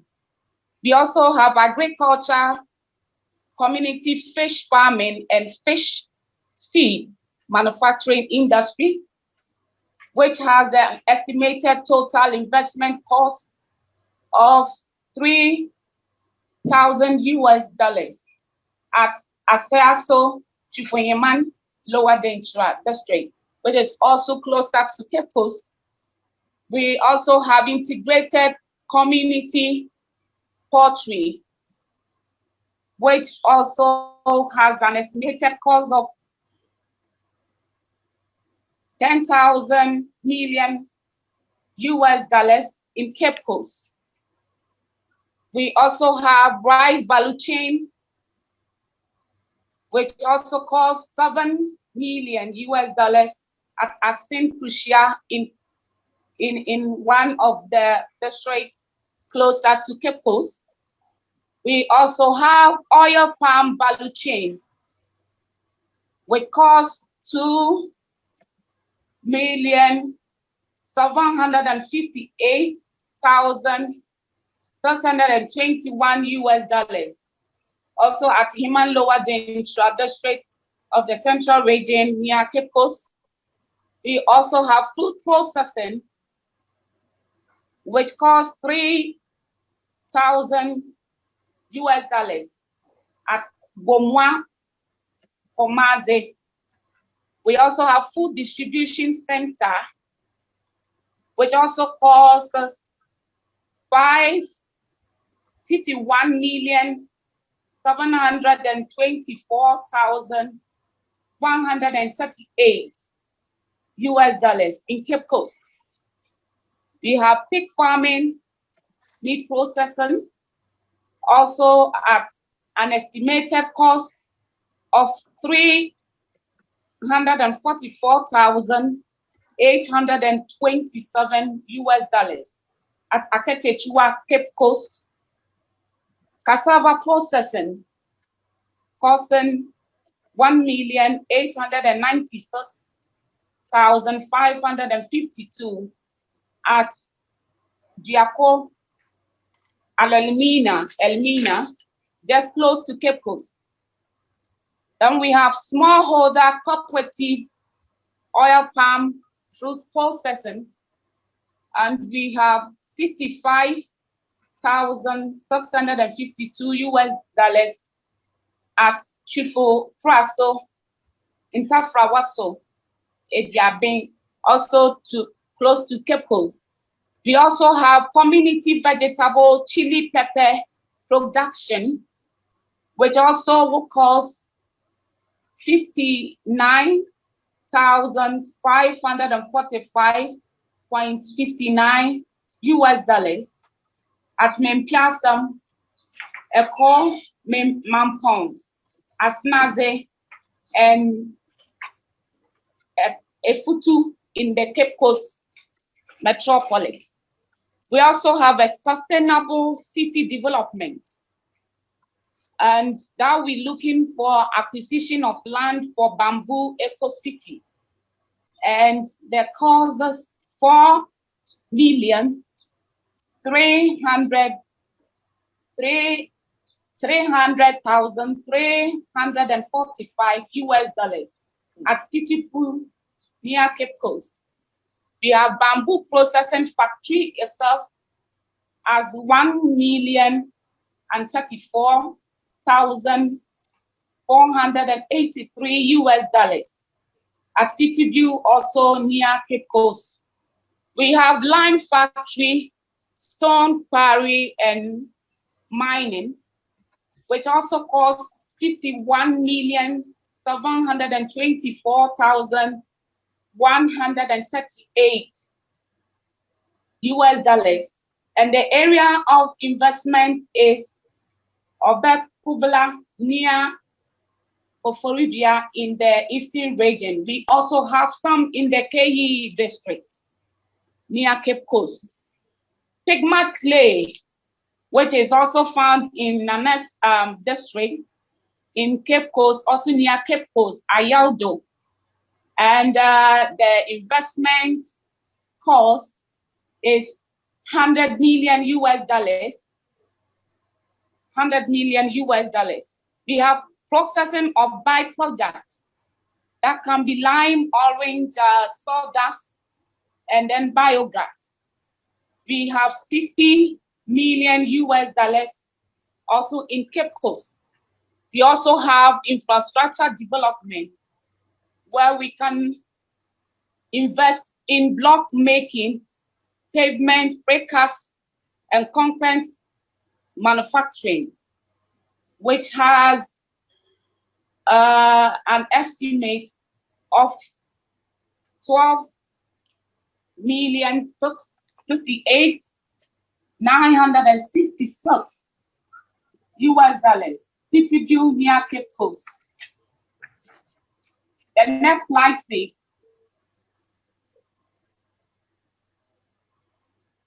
We also have construction of residential, commercial, light industries, and tourism facilities.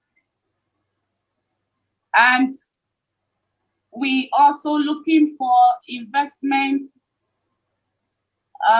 estimated cost of 34,482,759 US dollars. Also at Pittsburgh near Cape Coast.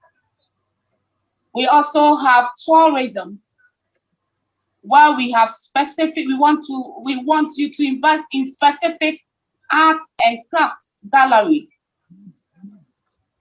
And we also are expecting, or the visibility studies shows that 4 million US dollars can make it. It's found at Cape Coast. We also have ecotourism at a cost of 862,069 US dollars at a Guafo Comenda Edna Abram district near Cape Coast. That is in Elmina. Then we also have capacity buildings for development. Those who are interested in education, building the capacity of entrepreneurs. We have innovative hub training facility, and that costs 10 million US dollars at Pittsburgh near Cape Coast. We also have ICT technology invention, also costing 30 million US dollars, also in Cape Coast. Manufacturing and distribution of detergents, we expecting 4,301,000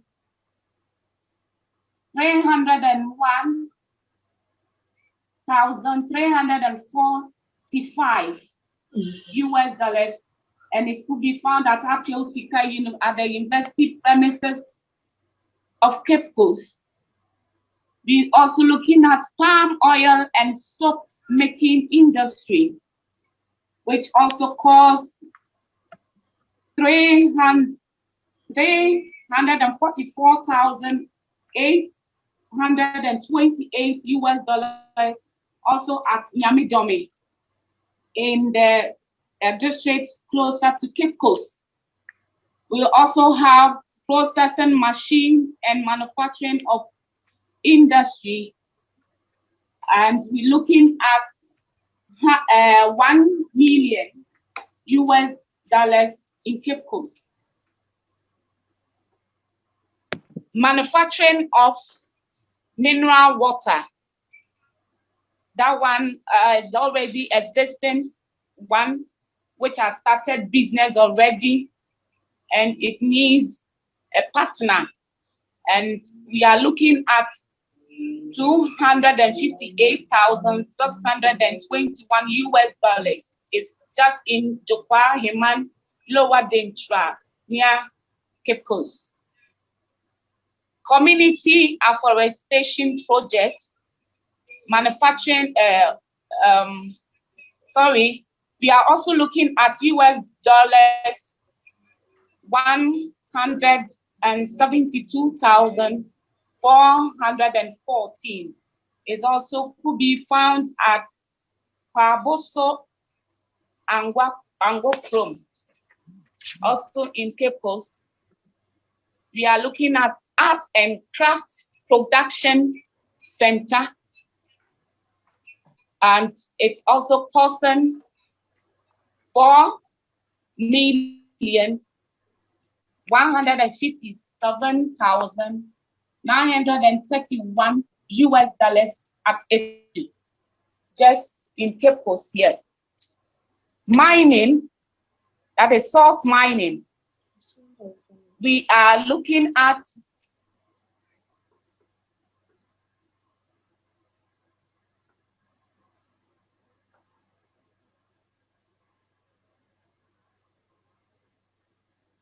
Benedicta? Yeah, we can't hear you. Is Benedicta on, or she's bumped out? She was on. I just saw her. Hold on, let me check. Her mic is hot. I don't know why we don't hear her. Yeah, I see that too. Benedicta, we can't hear you. Well, she's getting ready. These projects have a lot of information. Perhaps we need to get more information on them. Hopefully, Professor Samoa will clean it up and give it more depth, just high level of how this project look like. Intentions are that. Also, we're looking forward to welcome our prospective projects in industry, captains of industry, to take up these ones to develop the metropolis. Thank you. Thank you very much, Benedicta. We appreciate your presentation. Well received. I hope we will be engaging you to get more details about this project. Professor Samoa, if you're around, we'd like to take some time to you to kind of tell us how these projects align with what you're doing and how diaspora can harness potential within these projects. Professor, you can go and unmute Professor Samoa. Yes, he's unmuted. Okay. Thank you very much, Majesty and Excellency. Yes, some of these projects, especially those around Cape Coast, what we are looking at, we've selected 4 projects now, and we will pick 1 or 2 from it after doing a bit of analysis on the investment prospects. So those we do a further work on it and add 1 or 2 to what we already have.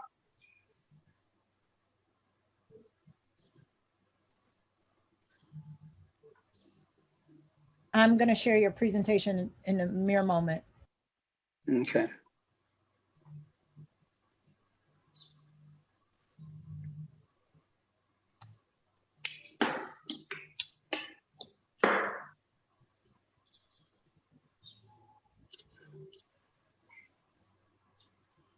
For those who are wondering about this presentation, we'll have them available in our depository, and we'll figure out to share them with the team, with those who have registered.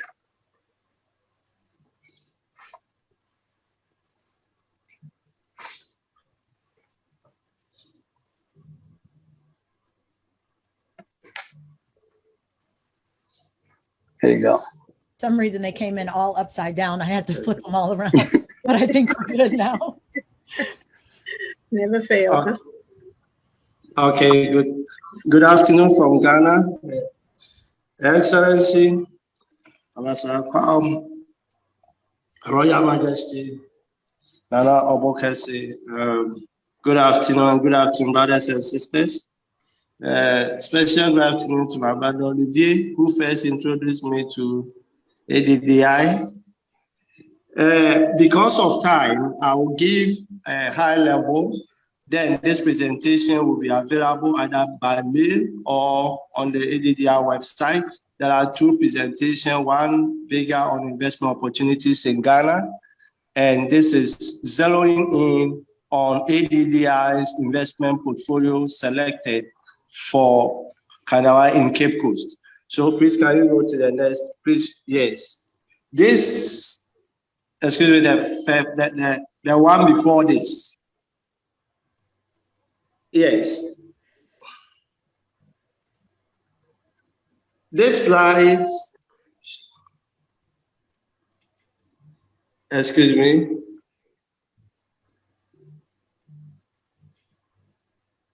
Next one, please.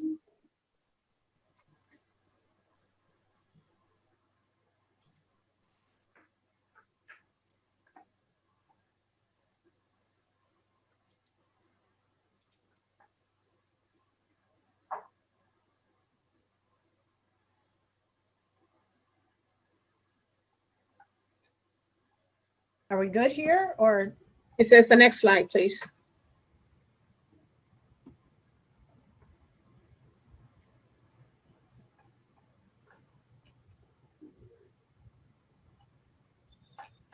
And as the next slide is up. Is he on mute? Yes, we lost him. I think we lost him. Hold on, let me double check on him. 1 second. If he muted himself accidentally. 1 second.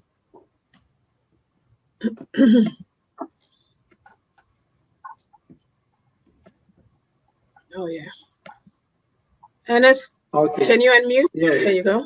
Yes. Muted him. All right. So, yes, we can hear you now. Okay, thank you very much, sir, for the.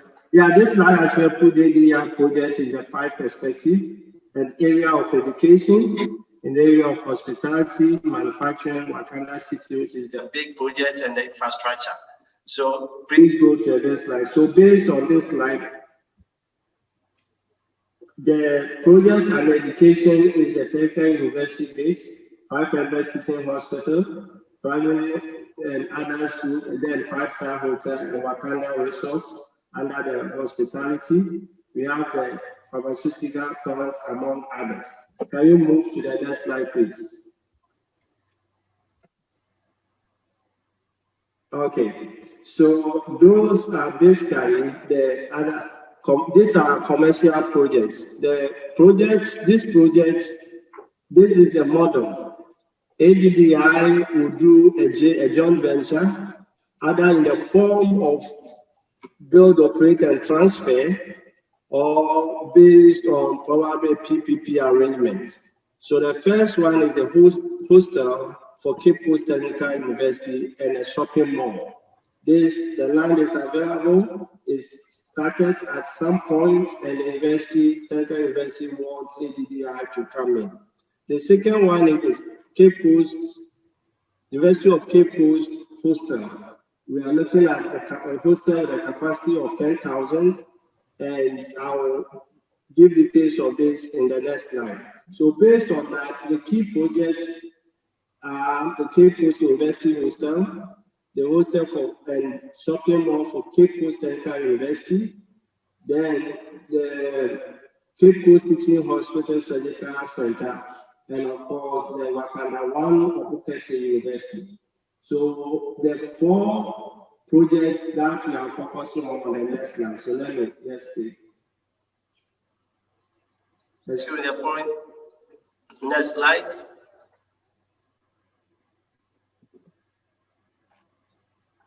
Okay.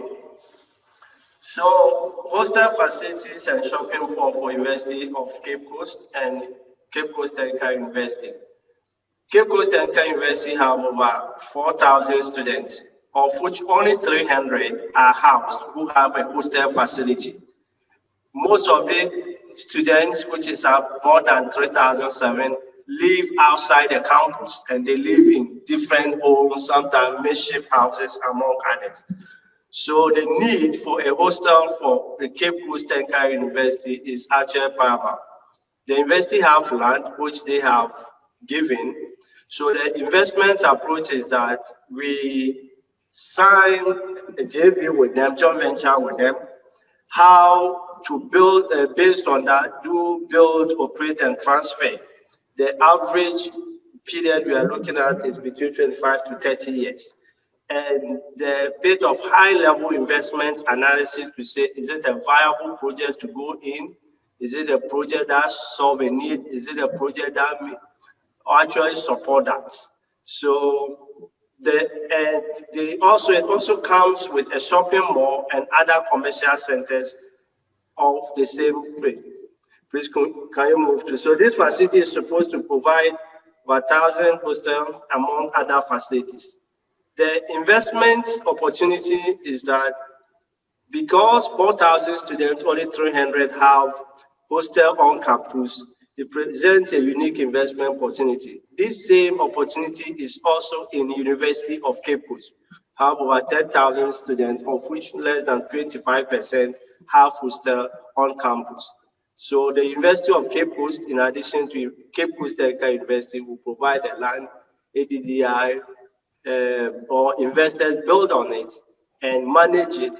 You manage your own cash flow, because once it is provided, the commercial facilities, in addition to the hostel, we take care of the revenue and we take care of the cash flow. Please, the next slide.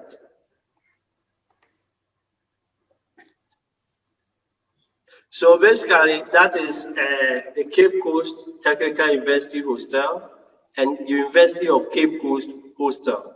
In terms of what's the way and what's the process, because we have a lot of projects and we want to move one step at a time. The intent is by June, the joint venture or the BOT agreement will have been signed. Then we complete the bill of quantities and the concept, which has already been developed, but there's need for some amendment. We intend that the investment memo to get to prospective investors and ADDI should be ready by July. Then we set off, and if everything goes on, by October, November, we have to take off. Let me indicate that University of Cape Coast and Cape Coast Technical University are open, also looking at other alternatives. So for us to take up this investment opportunity, we must decide as quickly as possible. Over 20,000 students need this hostel, and they pay upfront. Immediately, they pay before they get to campus. So it's a huge investment opportunity. People are converting small houses, but it doesn't meet the minimum standards of the university. So this is an investment opportunity which taken advantage of. The second one, which is the Wakanda one, Obukesi University of Excellence.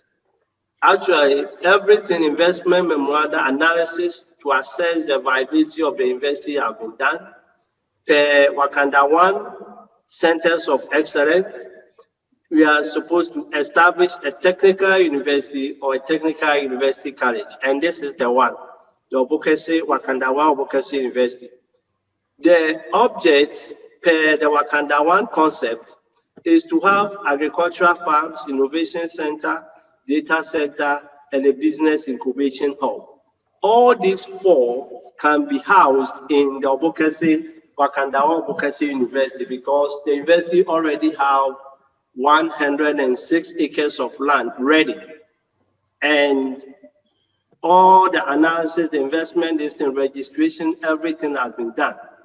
So this provides opportunity to provide high-class, high-level technical education that focuses on 4 main areas. That is technical, vocational, science and technology, using competency-based approach so that students who go through this process are trained on competence, able to deliver practical solutions based on agriculture, technology, vocational science, and technology. Please, can you move to the next slide? So this makes the 4th one. Okay, so as I indicated, viability analysis have been undertaken. The university has been registered, boards already in place, the business investment memo ready. The focus of the university is to train talent and make sure that character formation students get industrial as well as other practical training in the area of STEM, that is science, technology, engineering, mathematics, and also TVET, that's the technology, vocational engineering, and the aspects. When, excuse me, the next slide.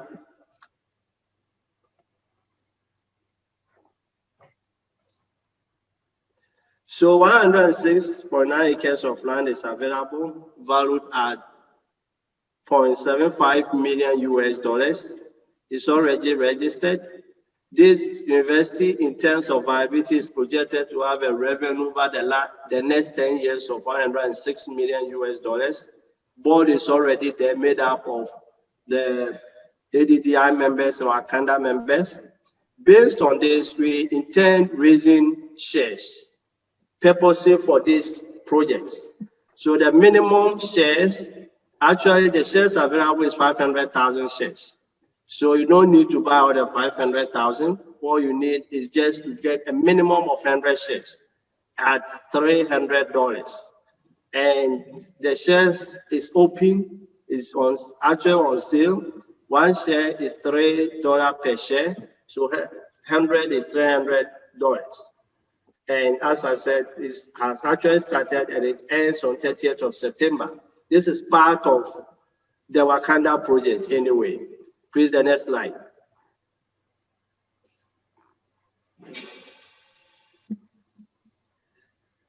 So those who buy shares will actually be shareholders as per the law. They are required to have a voting right to decide on their next directors. And of course, you'll be issued with share certificates. Of course, you'll be given the audited accounts based on the laws of Ghana. And of course, you are entitled to dividend on this investment. Although it's a social enterprise or social business, there is actually registered as a limited liability and is part of Wakanda One project. The next slide, please.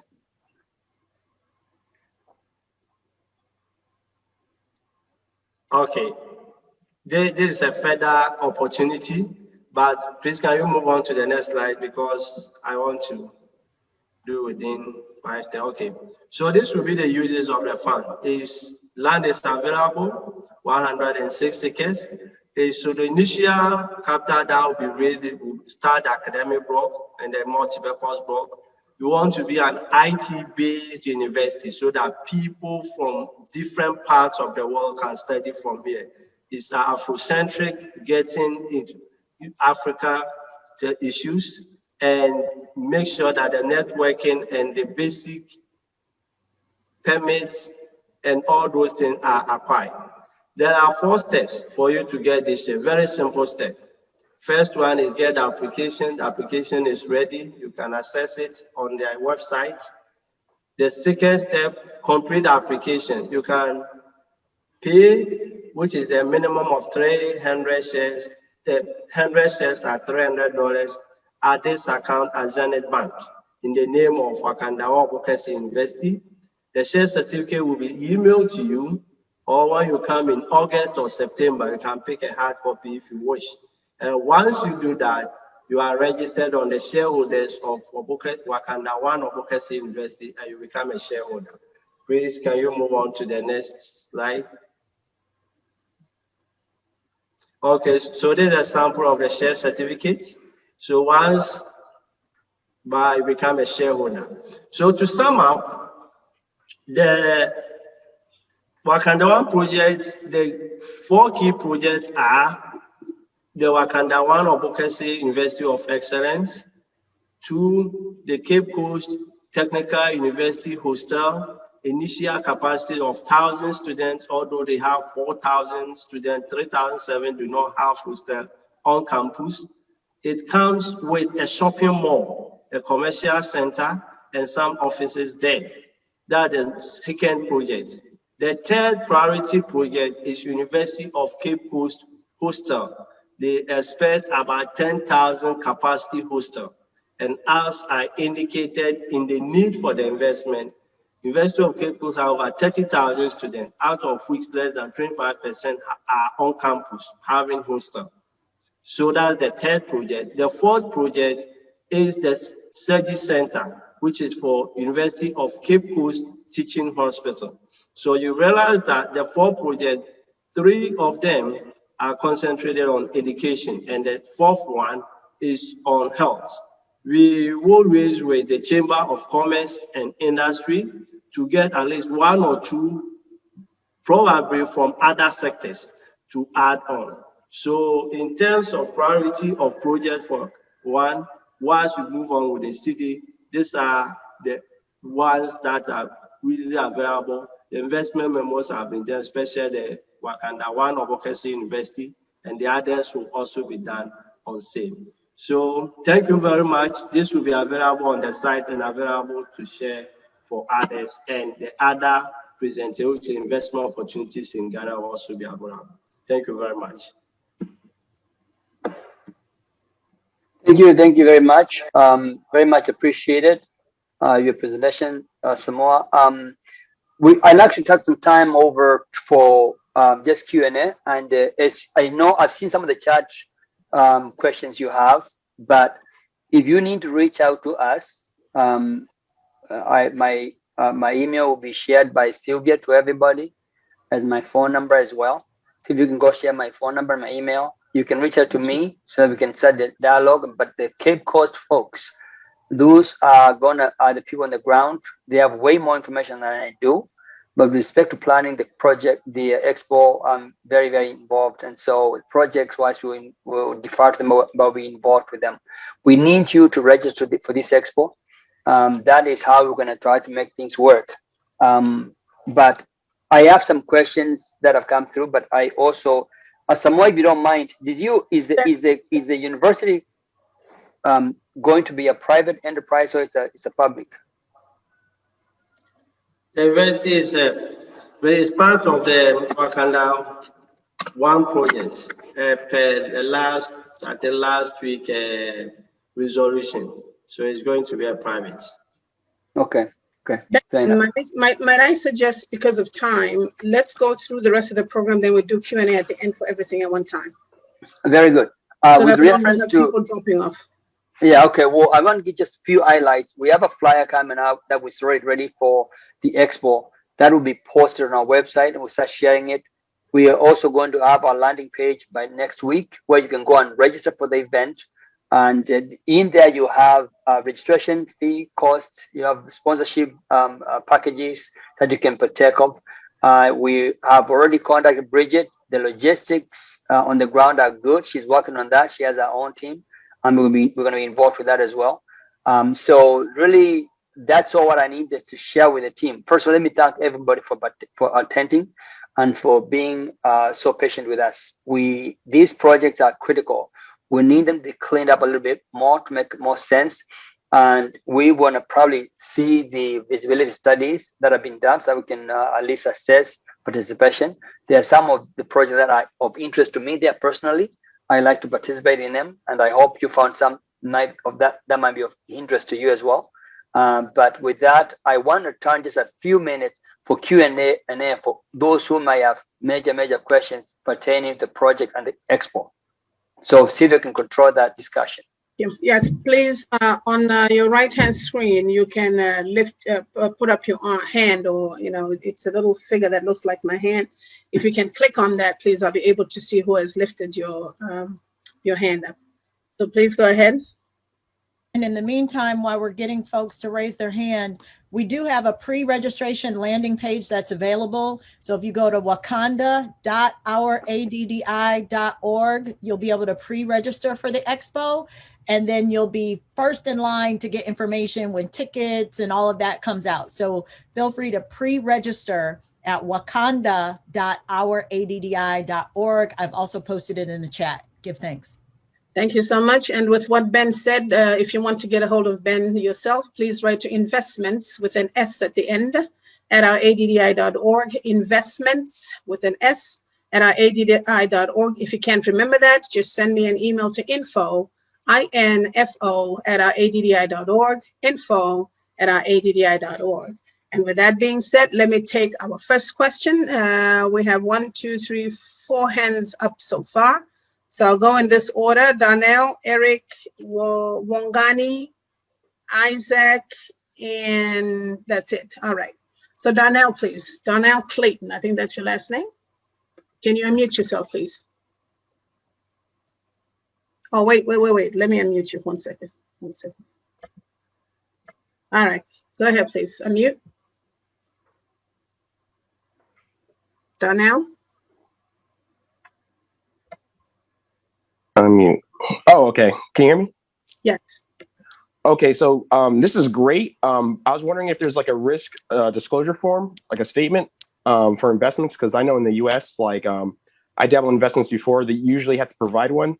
Otherwise, the US government gets kind of angry and kind of shuts everything down. So is there one that can be provided to us? Because I don't want like US government kind of just kind of blocking this at the last moment, accusing everything of fraud and everything. So that's just my question.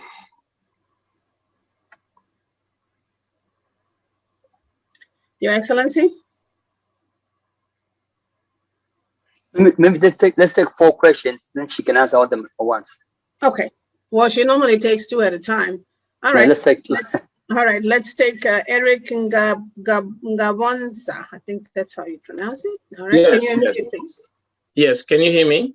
Yes, I can. Yes. Yeah, Professor, someone said the form can be found on the website. Can you tell us exactly where that form is located on the website?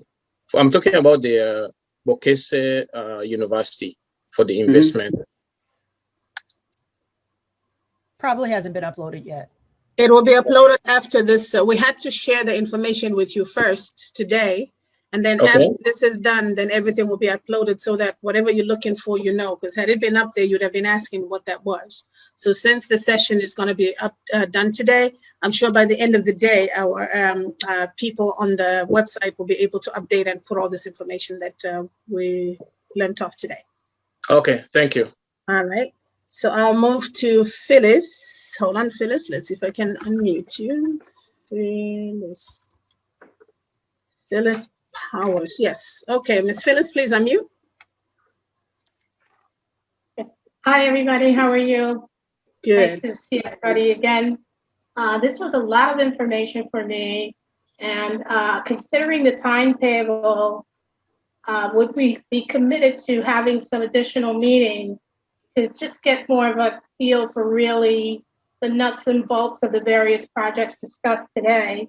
That would be very important to me because I run a very busy schedule. There's always a lot of information, and we're being directed to go to the website to get information. And I think maybe I share the view of a lot of people. It's much more interactive. We can get a lot more accomplished in terms of figuring out what's actually going on, what the immediate needs are. Especially, I believe his name was Andrew Castilla mentioned, I hope I got that correct. He spoke early about the time frame that he had to meet the protocol for the Ghana Expo. I would definitely be interested, and I'm a lawyer, but I have a very strong background in business and setting up different, companies and helping clients get their businesses launched from the ground to launching. And I'm definitely interested in the trade, but as I was listening to the discussion today, I didn't get the details that I felt I needed to understand what these investments were about, where the money would be going, how would I transfer that money into the person who needs it. Those kind of details I think are crucial, at least for me, to be able to make good decisions. So that would just be some feedback that I have, but also a request for a follow-up with additional meetings along the way. So, because this is like really the heart and, the meat and potatoes of, ADDI, which is to not only unify us, but to, show a commitment of loyalty to ADDI by meeting, especially around these trade issues, because it's really money that's going to make us grow and understand where we're growing and link our businesses to ADDI. I'm also getting a sense that people show up and they're making a presentation about their various businesses, but they're not really linking it up to ADDI, which has to be the helm as we come to this platform every month or every week with the view to grow ADDI, and we're doing it for ADDI. So I know I said a lot, but essentially I'm asking for some meetings to help, explain the details about these investment opportunities. And I guess that's all I have to say. Thank you. Thank you very much, Your Excellency. Unmute her. Oh, 1 second. She is unmuted. Your Excellency. Okay. Thank you. Yes, Sister Phyllis Powers, you're right on point. I think, may I suggest that you join Professor Asamoah, who is the lawyer who is responsible for all the registrations in Ghana, who is responsible for setting up the investment portfolios. I think you will be a great addition to the team, so the two of you can work together in perfecting the process. Are you in a position to do that, my sister? As Sister Phyllis Powers. She's unmute. Is she? Hold on. Could you please unmute her? Mm-hmm. Absolutely. Absolutely. I'll make a point to personally send in a message to Mr. Asamoah today before we Absolutely, log off. because I think you two would make a very good team that can really help us package all this in a way that everything is laid out. Our finance team is actually in the process of creating relationships with Zenith Bank. That's most likely where the money is gonna go. But I think you will be a great addition to Professor Asamoah to really streamline the process before any funds begin to be sent out. Yes, Your Honor. Thank you. And also for those who are asking about the program, if you are a paid member of ADDI, these recordings are always available after the event. So if you are a paid member at the 365 level, you will have access to the entire presentation. Also, the trade and investment team is going to come back and sit down, and I'm hoping Sister Phyllis, you will also be part of the team that can begin to then say, they've showed us a lot. There's a lot more, my brothers and sisters, a lot more projects. This is just a very small tip of the iceberg. We can start with this. Let's begin to streamline them. What we would hope is that go to the website, look at the list of the projects, which of course, only if you're a paid member, you'll have access to that. We want you to send an email to investments and say what project you'd like to be interested in. We should take maybe the top 5 and create investment portfolios for those top 5. The university is a given. Just so you know how we are moving, there's going to be another offering for healthcare as well. We have the university because we are saying we want to own everything that we do. University has started. I think that's a good one to perfect the process and show how this can be done. And then after that, it's really just duplication of everything. We're going to be investing in a hotel. Phase 1 of Wakanda is going to be a resort, which will have a hotel and chalets. And of course, there will be 1,000 residential communities. That's another offering. there are going to be offerings for the business district, the construction of the business district. So there are many other offerings that are coming. So I think having people with expertise like you have, Sister Phyllis, joining Professor Asamoah, that's what ADDI is about. Remember what I said. When you come to the table, even though you are a roofer, we are still in the foundation. What can I do? And that's really what we're doing. So we thank you. Precisely, this is the spirit we are looking for. So if you are on the platform, you are listening, you think there is a place, that a void that you can fill in putting all this together, we really appreciate you joining the team. The Trade and Investment team is going to need all kinds of help. The finance team, in terms of putting together the investment packages, they're going to need all kinds of help. So yes, we have one who stood up, who's going to join Professor Asamoah, and I know I can speak on his behalf. He's very grateful to have you join the team. And also as we begin to mobilize, because remember, any business that's going to be registered in Ghana, they need to be registered here as well. So you can make sure that any business that's going to Ghana, you make sure they're in sync with what is going to be done in Ghana. We could even have you now become the focal point for all the businesses to send their information to say, I'm interested in going to Ghana. So by the time we go to Ghana, you have all the American information. So when we go to Ghana, it's like boom, boom, boom, get them registered, done. Because you already would have packaged them, and Professor Asamoah would know what to expect. He will have all the necessary information. We're going to make this whole process move a lot smoother. So I'm really grateful for you standing up and taking that role. Much appreciated. There was a son who asked a question earlier. I forgot his question. That was the very first question. Can you please repeat it, son? It was disclosure forms. Disclosure forms. Yes. Again, this is all going to end up being part of the packaging that's going to come out from the lawyers. Remember, this is the beginning of the process. So all that is going to be done when you get your investment package. This was just an introduction of what is to come. Like I said, there will be more portfolios, more offerings for various sections of Wakanda as we begin the ground digging. So our legal team, we also have Attorney Nanakwa. He is a retired African-American lawyer from Ohio. He now lives in Accra, I mean, in Cape Coast in particular. So Sister Phyllis, he's going to be also a team member that you all are going to work together to make sure that all these loose ends are addressed. Thank you. Thank you, Excellency. Our next question is going to come from Ms. Joy Zenza. Please unmute yourself.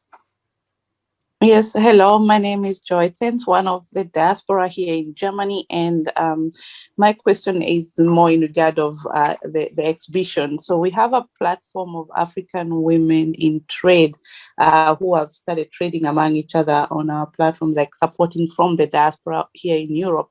There are two questions. One of them, how can we partner with you in the exhibition?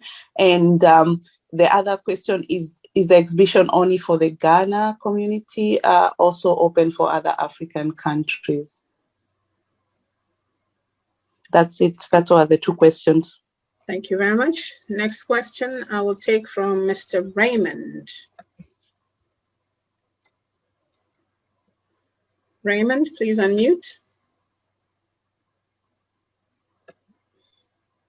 Raymond? Okay, doing so. Can you hear me? Yes, I can. Yes. Okay, thank you. First of all, I'd like to congratulate Dr. Arikana and Her Majesty, and also all the members who have been actively involved. I've been watching and investing from afar. I'm in the U.S. diaspora, and wanted to know, in terms of coming to the diaspora, to the expo, excuse me, whether or not our regional leadership, I understand initially we're broken down into regions throughout the different locations in the diaspora in the US, broken down in regions. Is that possible that that regional individual can actually be a focal point for people getting ready to come to and moving through the process of the diaspora, or getting to the expo rather, so that they'll have someone to feedback and get information to them if there's some breakdown in communications in any kind of way. And so that's one question. The second question is the concept of Wakanda and the city of return. With respect to the conversation I've been having with development interests, I'm a city and regional planner. So I've been talking to engineers and architects who are interested in this project, and some who are very well-to-do. And they're looking at it from the standpoint of how they can be actively involved in the developmental process. And I know that we have specific kinds of groups like the engineering group, and the legal group and the like, and people are interfacing. But they're trying to figure out essentially if it's good to organize essentially on a local or regional basis here and then feed into the established organization in that way. And so, but I'm talking to them, and then individually, they're kind of looking at this and trying to decide on how they want to move. I'm thinking it might be better to have some type of regional structure once again, where people can actually feedback and understand the issues, which they understand. I mean, these are development people who are already in their own businesses and are doing quite well in America, building all kinds of development. And so I've been speaking to them and they're interested in this, but it seems like when I talk to them, they're at different areas of because they're busy. So they're different stages of looking at how we should come together. I'm thinking it might be better if we coordinate through a regional body and then have everyone move forward in that way. So that's a question, essentially. Your Excellency.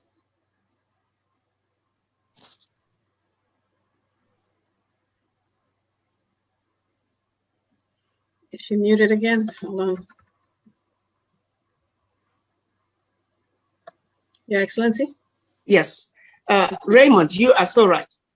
You are so right. According to our Constitutive Act, if all the positions were to be filled, that's exactly how the system is supposed to work, where we have state representatives in the case of the United States. We have, first of all, global representatives, then state representatives, then regional representatives worldwide. So within Europe as a region, we then have country representatives. But we are nowhere near filling all those roles. So that's why a lot of the things are ending up being done centrally, because we don't have all the different positions filled, as you will see from those who are going to have access to our annual report. The team is huge, but still, when you look at we're trying to reach the entire world, it's really a drop in the bucket, huge as it already is. But you are quite right. So I'm not sure in your case, back again to what I'm saying, building that, that brick house on the hill, you have a role to play here in terms of organizing what we have already, even though regionally the numbers are not there yet. What would be ideal is for people to create investment clubs. When you create your investment clubs, then you can pick up that concrete manufacturing business in Accra that only needs 100,000.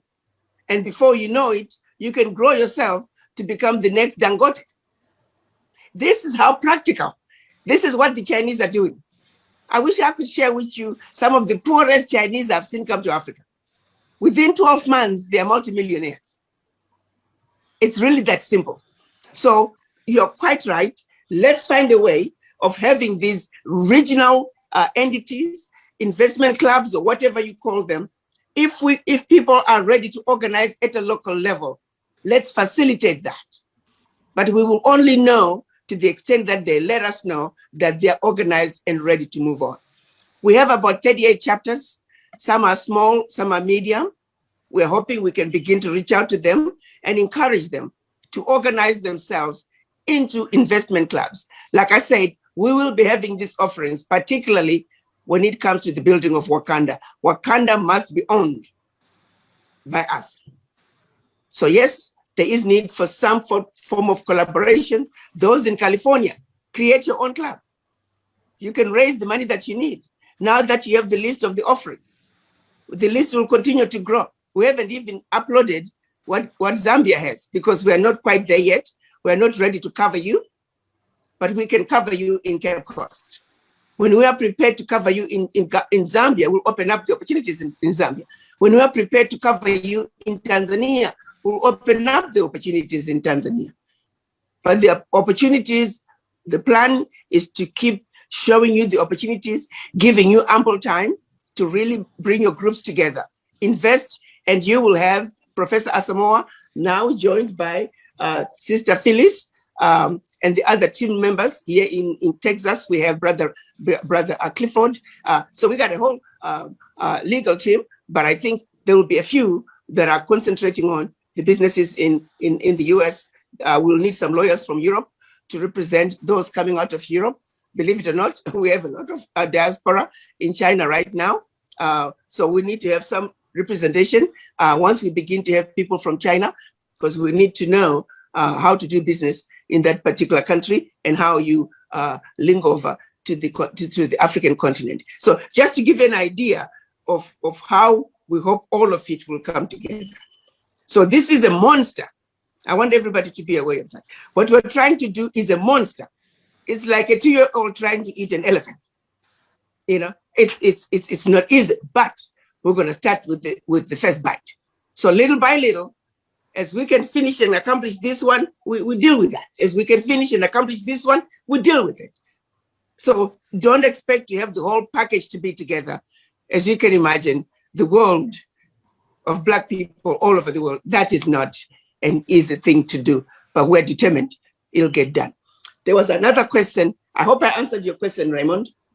There was another question before this one. Also Sister Phyllis had made a comment that there's a need for follow-up. Absolutely.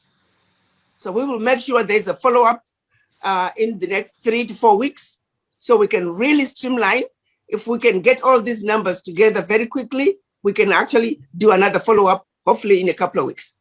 So as soon as the legal team is ready with the portfolios, we need to come back so you all can be clear in terms of what your investment level is, so you can take advantage of what is on the ground in Cape Coast when we go there in August. I can't remember the other question. There's a question from somebody from Germany about Expo being another region, I think. The Expo is for everybody. The Expo is for every diaspora around the world. So even if you live in Germany, you can still participate. You can become an investor. So now our responsibility is to now reach out to our diaspora in Europe. Let's see if we can find lawyers in Europe to facilitate any businesses coming out of Europe. Is there anything that needs to be done in Europe? But Professor Asamoah also, he can do some of the research. It'll always be good if we could have some European people, legal advisors from Europe, to be part of the team that's rolling out these portfolios. But yes, this is for every diaspora around the world.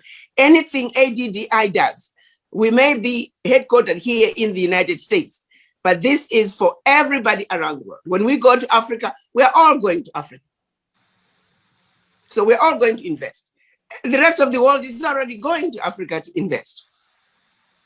So it's the same process. If you want to go to invest in Africa, get on the plane. You can either do it by yourself, in which case you're going to run into all kinds of roadblocks, or you can be part of ADDI.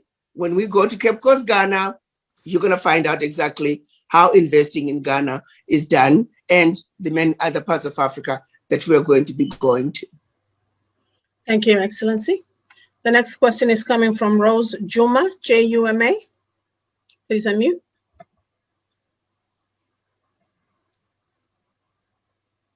Rose.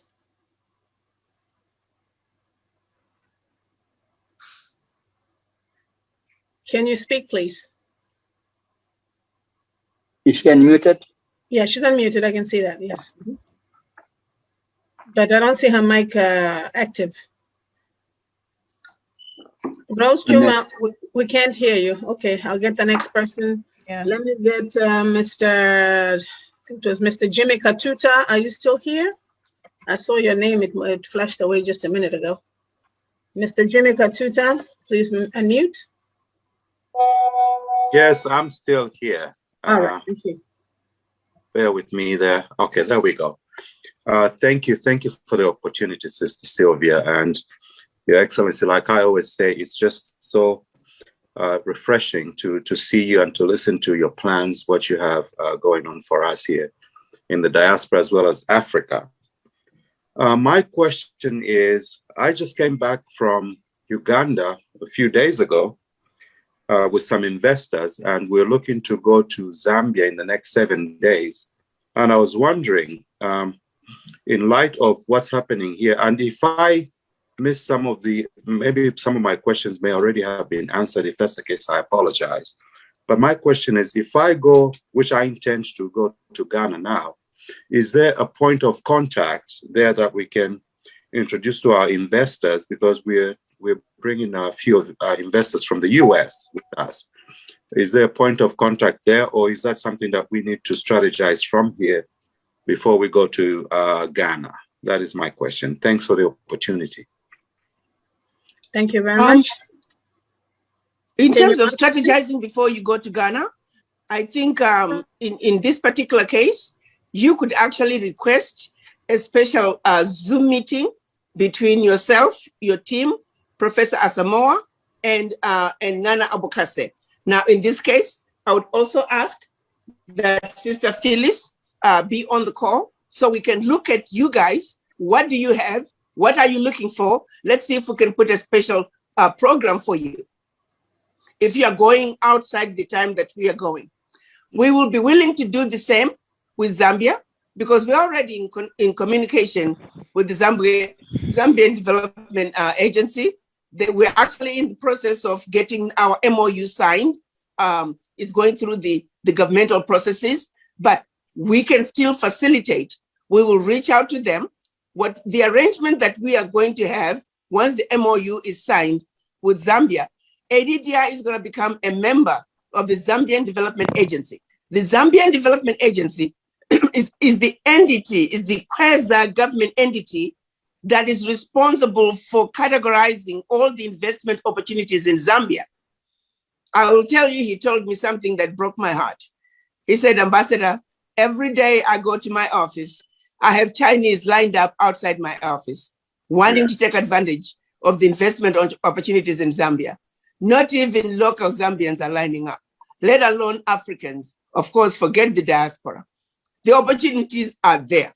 So if you become a member of ZDA, then you have access and assistance and facilitation from ZDA. Their job is to make sure that you are properly registered, that you go through the process, you are exposed to the investment opportunities, but you have to become a member. What we have negotiated is that ADDI will become a member. And then once you are a member of ADDI, you no longer need to pay a fee. You will have access to opportunities to invest in Zambia. They will facilitate you. You are covered by the fee that ADDI would have paid to cover you as a member. So that makes things a lot easier. But until our MOU is signed, until our agreement is signed, for now, we will be happy to recommend you and ask them to chaperone your group and advise you and assist you to the extent that they can, because that is our job as ADDI. Think of ADDI as the mother who will always be there to look out for her children, no matter where you go. So we thank you for going to Zambia. And yes, we are looking forward to having you in Ghana as well. But we are here to facilitate. Let us know if you need a separate conversation. Our Sister Ola can set up that Zoom meeting and we can help you to the extent that we can. Thank you, Excellency. Thank you. The next question will come from Jacqueline Burnett. You unmute, please. Yeah, thank you, excellent. And I'm from Britain, from London, from Luton. And I just wanted to say, I'm getting a feeling sometimes that we're forgotten, the African Caribbean in the UK. And sometimes it feels quite a lot that it's America. And I just need ADDI in the where you are to adapt things appropriately to our to our needs. Because you've got to remember, we've experienced the Windrush scandal, and maybe people in the Americas missed it, but we're still going through it right now. And I'm one of the ambassadors in the UK that I've worked with the Home Office. So right now, ADDI and what you're doing is excellent for my generation, but the youth don't understand it. They're getting kidnapped. We've got children that's been kidnapped in London last week, attempted abduction. So parents are struggling. And when you say membership, and we only can gain access if we're members, people don't see that they're struggling to pay bills right now. So I'm not saying that the condition in America is not bad, but our needs are different. And I'm just asking you as mother to look to the children's need and accommodate accordingly. I'm for it. I'm a counsellor, but I know the hostile environment that we're living, yeah? And people are just so petrified. What I talk about, I want to take our people out, but they can't see the promised land because they're trying to survive here. So we need all that lovely visionary stuff to impact on them. How is it relevant to them here when they're running the street and doing gang culture? Please find a way to make it, the package don't seem so aloof to the middle class Americans that are so rich, but we got people here in Britain on benefit and can't relate to it. That is my plea. The acorn and the oak. We need the acorn all over in order to get the oak trees over in Africa and here. Please. Thank you. Thank you so much, my sister. Your point is very well taken. Remember what I said. It's like a two-year-old trying to eat an elephant. We will eventually get there. What we need right now is a strong ADDI team in the United Kingdom. That we have not been able to do. We've had people reach out, but not a whole lot has been done. So really, that one, I'm gonna have to throw it right back to you guys. And I'm gonna say you, because you're the one in front of me. But you all need to organize. ADDI is now here. You organize, we continue to spread the word. What we are doing now is spreading the word. And look what we have accomplished in about a year. ADDI has only been in existence for a year. So we all need to talk. It's about spreading the word. Everybody get on your phone. On a daily basis, reach out to 10 people in your contacts. Think of the many people you could spread the word. 10 people in your contact. Tell your friends, they should tell somebody else. And at the end of the day, the reality is, if we end up with a very large diaspora fund, that's really what is needed. It's about money. We can now talk about the legacy projects. Those kids you're talking about, let's send them to Africa for a month. Let's take them out of the environment they're in. But everything takes money. And that's why, if $1 is what you have, go to our ADDI.org and donate that $1. If all of us can donate what we can, is that mindset. Because sometimes we want things to happen, but we're not prepared to pay. That's where we are falling short as Black people, because we are programmed to always expect somebody to give us the money. It doesn't work like that. Whoever pays you controls you. We are saying we no longer wish to be controlled because we know we are capable of pulling our funds together. We know we are capable. We have the money. It is just that we have been programmed to not trust each other, to not believe in ourselves. So sis, 1,000 more people like you with $10. Can you imagine what we can do in the communities? 1,000 more people like you. You saw one project for $3,000. Can you all not come together and take that project? Like I said, I have seen the poorest Chinese being smuggled into Africa on raggedy old boats. And in no time, they're employing thousands of Africans. Isn't that sad? But that's the reality. So what ADDI is saying, let's think outside the box. At the end of the day, if we do anything, it's about having the numbers, and the numbers coming up with small amounts of money. 1 million people with $10, that's 10 million. Right now, right here, can we not find 1 million people with $10 from all of Europe, all of the United States, all of the Caribbean, all of South America? Can we not open a bank, a diaspora bank, once we have enough money in the Caribbean? So we can begin to fund projects in the Caribbean, so the Chinese won't take over Caribbean like they have. Can we not have a bank of the diaspora in South America, so we can begin to fund Black people in South America? That's how we begin to bring true change. That's how we begin to have true economic empowerment and liberation. It starts with money. It starts with the numbers. When it's all boiled down, if you believe in our Africa, if you are concerned about George Floyd, if you are concerned about the Black people being mistreated all over the world, just give to ADDI what you can. That's how we fight back. Let's pull together unity of purpose. But your point is well taken, my sister. Let's continue to remind each other of what is happening to our children, to ourselves, to Black people all around the world. The carnage continues, and only we can stop it. And the only way to stop it is to unite. Thank you, Excellency. Jacqueline, please go on our website and look up our UK Wales chapter. If you're not a member of our UK Wales chapter, please join it. There are sector leaders needed on there. So if you have the time, please do that. Thank you. The next question is coming from Samuel Smith. Please unmute. Okay, I think I have. Thank you. All righty. Good afternoon. And I wanted to say to Ambassador Chiambori, your book was very informative. I've gifted it to several of my family members and friends. And you're absolutely right. It's about spreading the word. And I agree 100% with that. Also, have a question here. Oh, and by the way, I'm in Houston, Texas. I would like to possibly start a chapter here. So I'd like to get more information on that. I understand there is one in Dallas. And but my initial question is, are there any safeguards in place to address any possible corruption with the money? That's all I have. Well, let me tell you, my brother. First of all, let me start by telling you that I started ADDI in March of last year. I've never taken a penny. I have no intentions of benefiting from ADDI.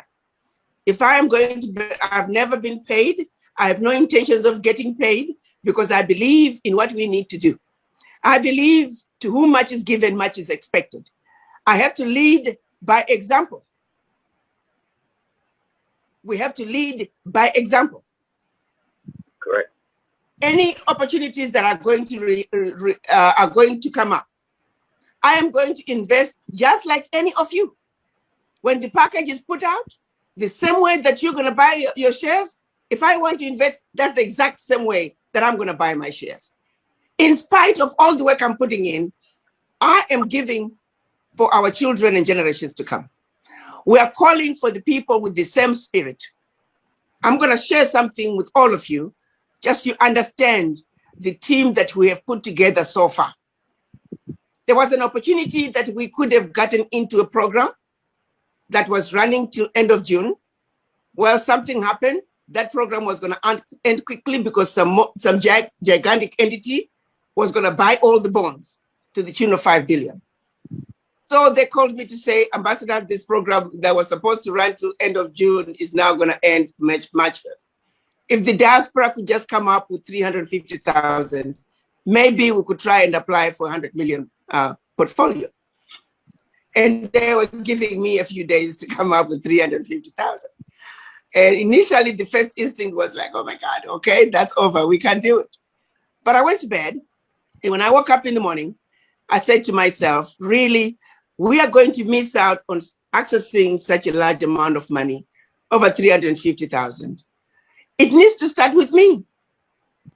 So I said, what can I do? My husband and I, we had said we're always going to give in time, and that we are no longer making any money. We are retired. we are living off of our retirement, and that we will always give time for our contribution. But this moment was calling for money. So I sat down with my husband and I said, we can't go out and ask other people to give us money if we don't put our money first. So just so you know, my husband and I, we came up with 100,000. And then I called for an emergency board meeting. And within 2 hours, I repeat, in fact, less than 2 hours, because the rest of the hour we were just crying and wiping tears of joy. In 1 hour, the board members that came, they gave me the difference of the money. Are you with me, my brother? Yeah. When you have people who are on the same page, who understand they wanted nothing, the money was coming into the account so fast, they shut down our credit card. They were taking the money, but they were not giving it to us. They weren't sure where the money is coming from. So I had to give them all kinds of proofs that I'm real, that there are no shenanigans going on. So because they held our money, we were going to miss our deadline. Guess what the board members did? So many of them called me. Ambassador, we have accounts with Bank of America. We will give you the money. You can refund us when the credit card people release our money. There was too much money getting into the account in 2 days. 3 days, we had more than we needed. More money came in. Are you getting my point, my son? None of them want anything. That's the team we're building. Right. They want nothing. And we're cultivating people like that. I can tell you the ADDI board, the ADDI team, they are incredible people. They want nothing except what's right for us Black people. And those are the people we're cultivating. And we're cultivating them by showing them through our own deeds. That's what it's about. And that's what leadership is about. And we're demanding that. And I can tell you, as long as I can breathe, there will not be corruption. And I can tell you, the people who know me, ask all, I am shrewd businesswoman. I will fight you for $1. Because that's what it takes. So I will do my part to make sure there's no corruption. And I want nothing. I don't want to benefit from ADDI. And that's all of you. You have my word. That will not change. Let me testify to the validity. Keep corruption out. Mm-hmm. Let me testify to the validity of what Our Excellency has said in all truthfulness and in accuracy. It is true. So let's move on. Thank you very much. We need to shorten our time. We have been here for 3 hours. So let's take 5 more questions and close this out. All right, thank you so very much. Yes, and I also back what Her Excellency said. It's all true and nothing but the truth. Our next question is from Pilar Newsom. Thank you, Your Majesty and Your Excellency and the whole ADDI team. I just had a quick question about, is there, like, if we want to go to Ghana for the expo, is there like a hotel set aside where we can, or we're just on our own to find wherever we can find hotel? We actually are assembling a team of travel agents that are going to look into that. Nana Bokase has already blogged one hotel that's going to be able to accommodate us. But then we have some diaspora groups that are wanting homes so they can work longer than, they can come together longer than the hotel boardrooms will be open. So we are also looking at renting some residencies. So as we get more and more people start registering, the accommodation is not a problem. Because where we are going in Cape Coast, it's a tri-city area.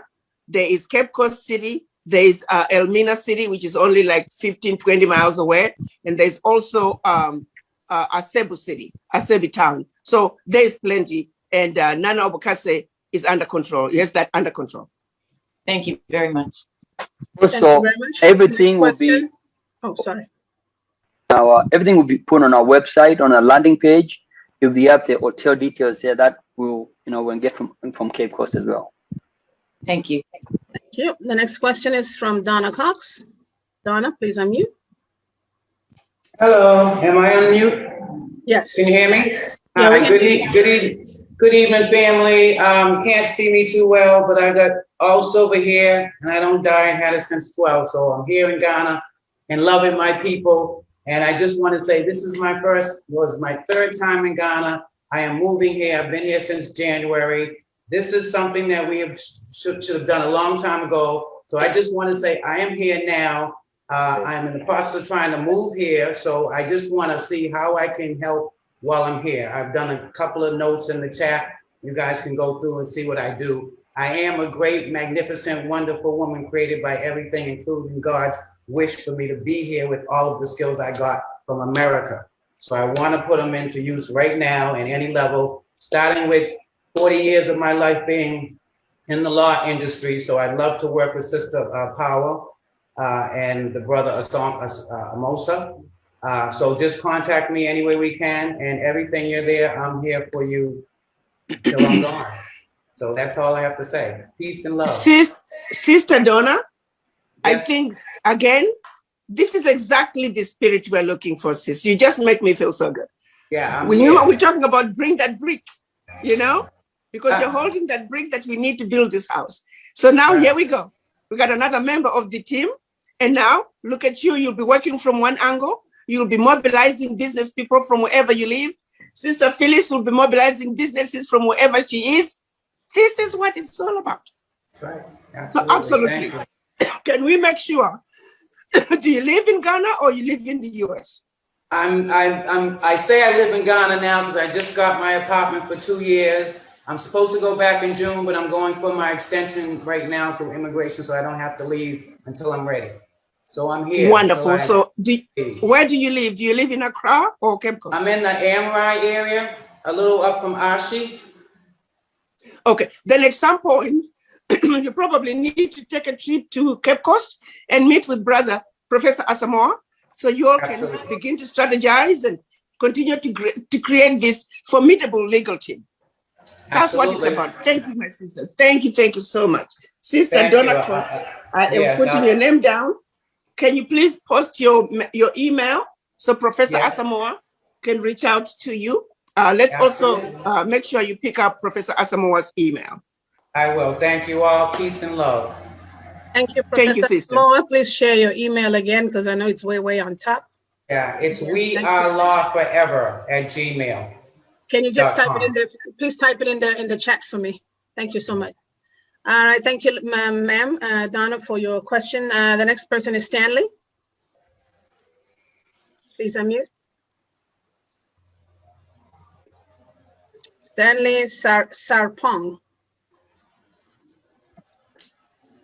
Yes. Hi, how are you doing? Thank you so much. Your Excellency, Arikana, Your Majesty, and everybody on the ADDI team. I'm half Ghanaian. I'm super excited about this. I've been sharing with so many peers. And for me, it's amazing to see how so many of you are here and excited to do this.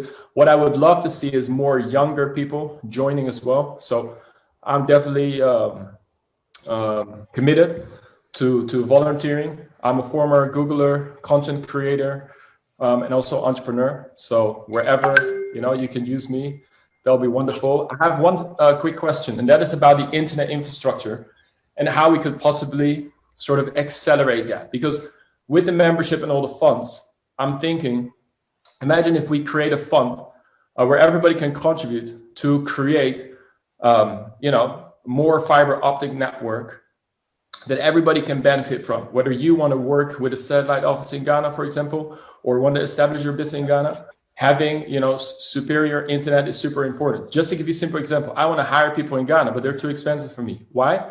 Because if someone is on a 10 Mbps internet speed versus someone in the US or in Europe on 100 Mbps, that means that although the person, let's say, would cost $5 an hour, a student in Ghana versus someone $15 in the US, that person in Ghana would take 10 times longer to finish the same job.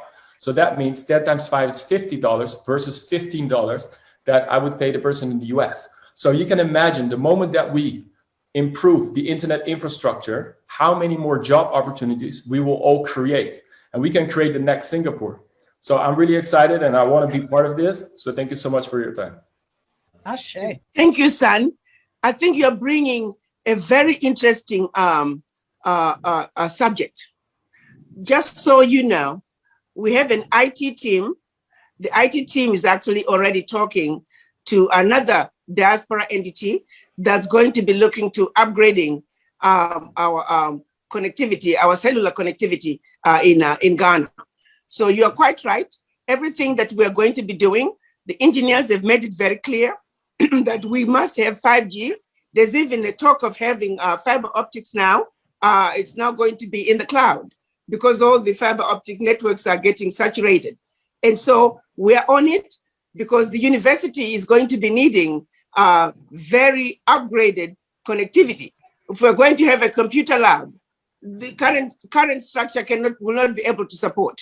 We're going to be doing robotics. We're introducing robotic surgery to Cape Coast. The doctors are already working on that.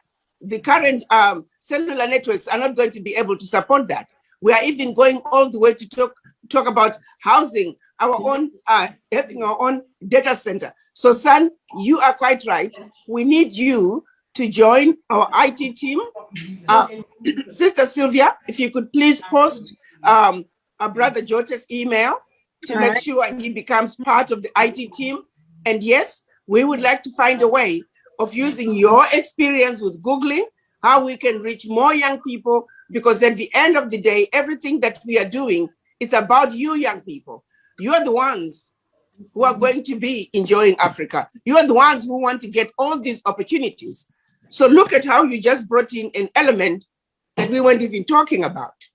So we appreciate you. We appreciate your viewpoint. So please join the IT team and be the youth leader. You can help us mobilize more young people with all the fresh ideas. More importantly, we need you because the IT team is going to be opening an innovation center. That's already in the strategic planning, and we're looking to put money aside to start an innovation center so bright minds like you can come together and just solve Africa's problems, because I know we can.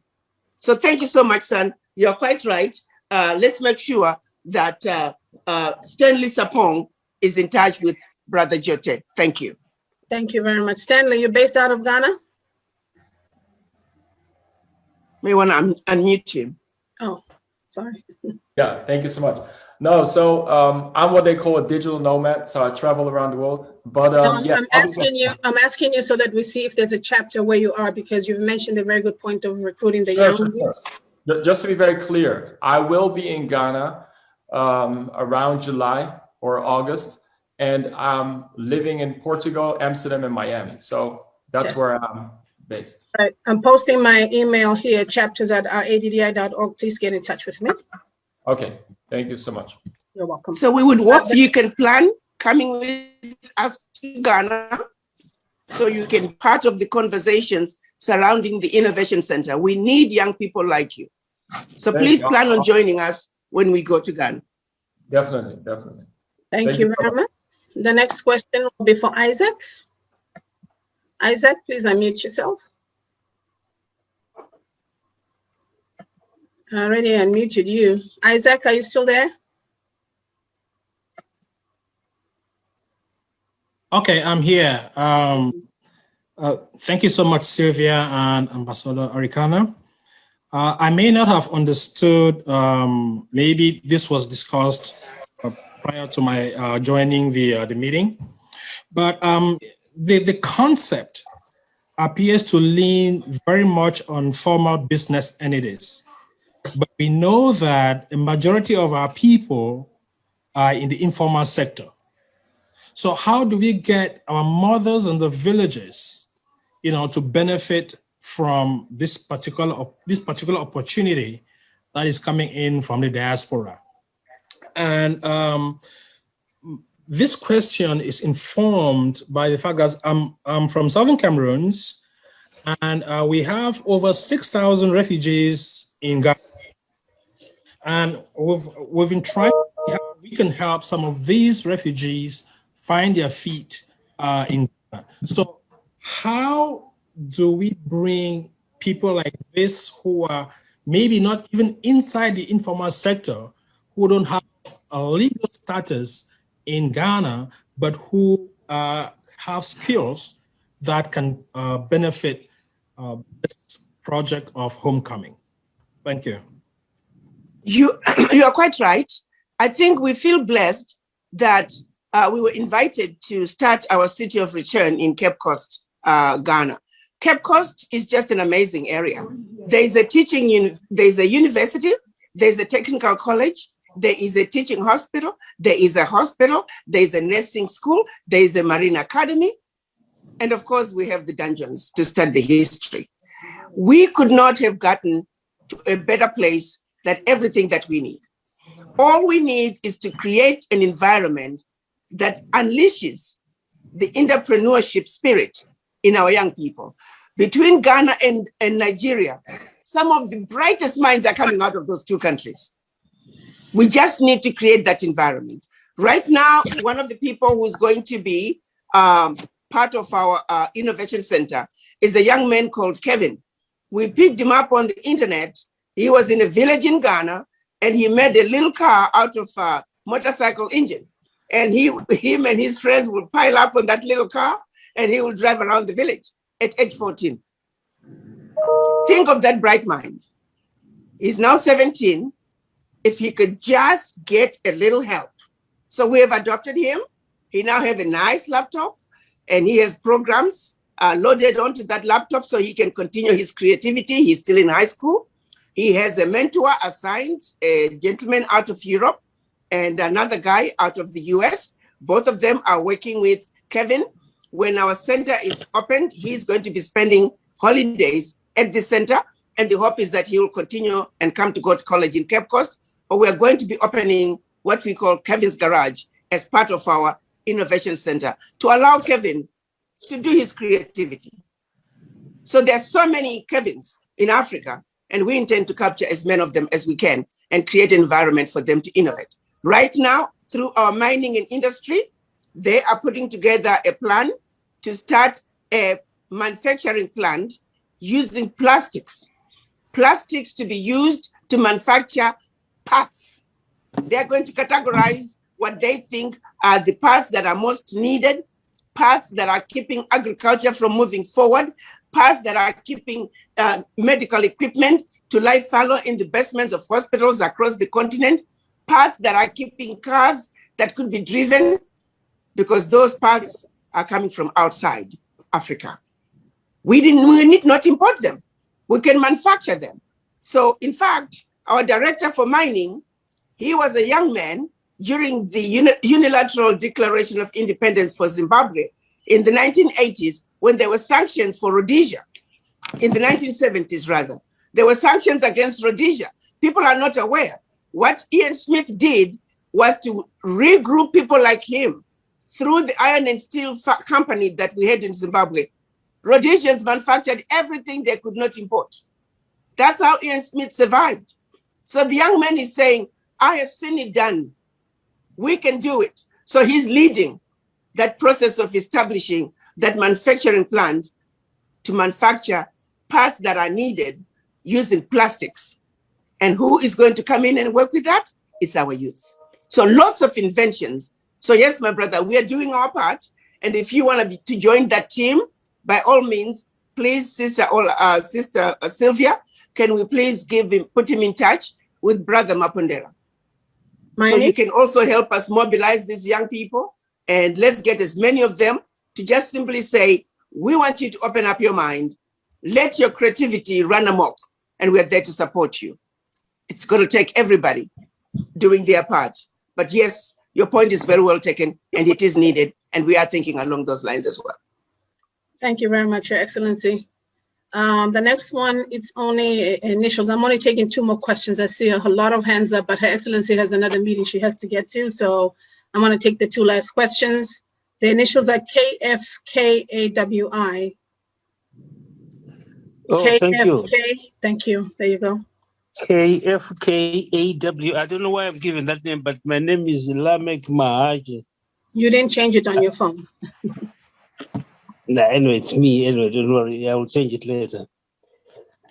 My name is Lamek Mahaji. I'm in the UK. Firstly, I don't like to sound gloomy, but I just want to know whether AEDDI has taken into consideration this current pandemic in as far as coming to Cape Coast for this expo, because here in UK they are categorizing the countries to saying one is red zone, one is yellow zone, one is green zone.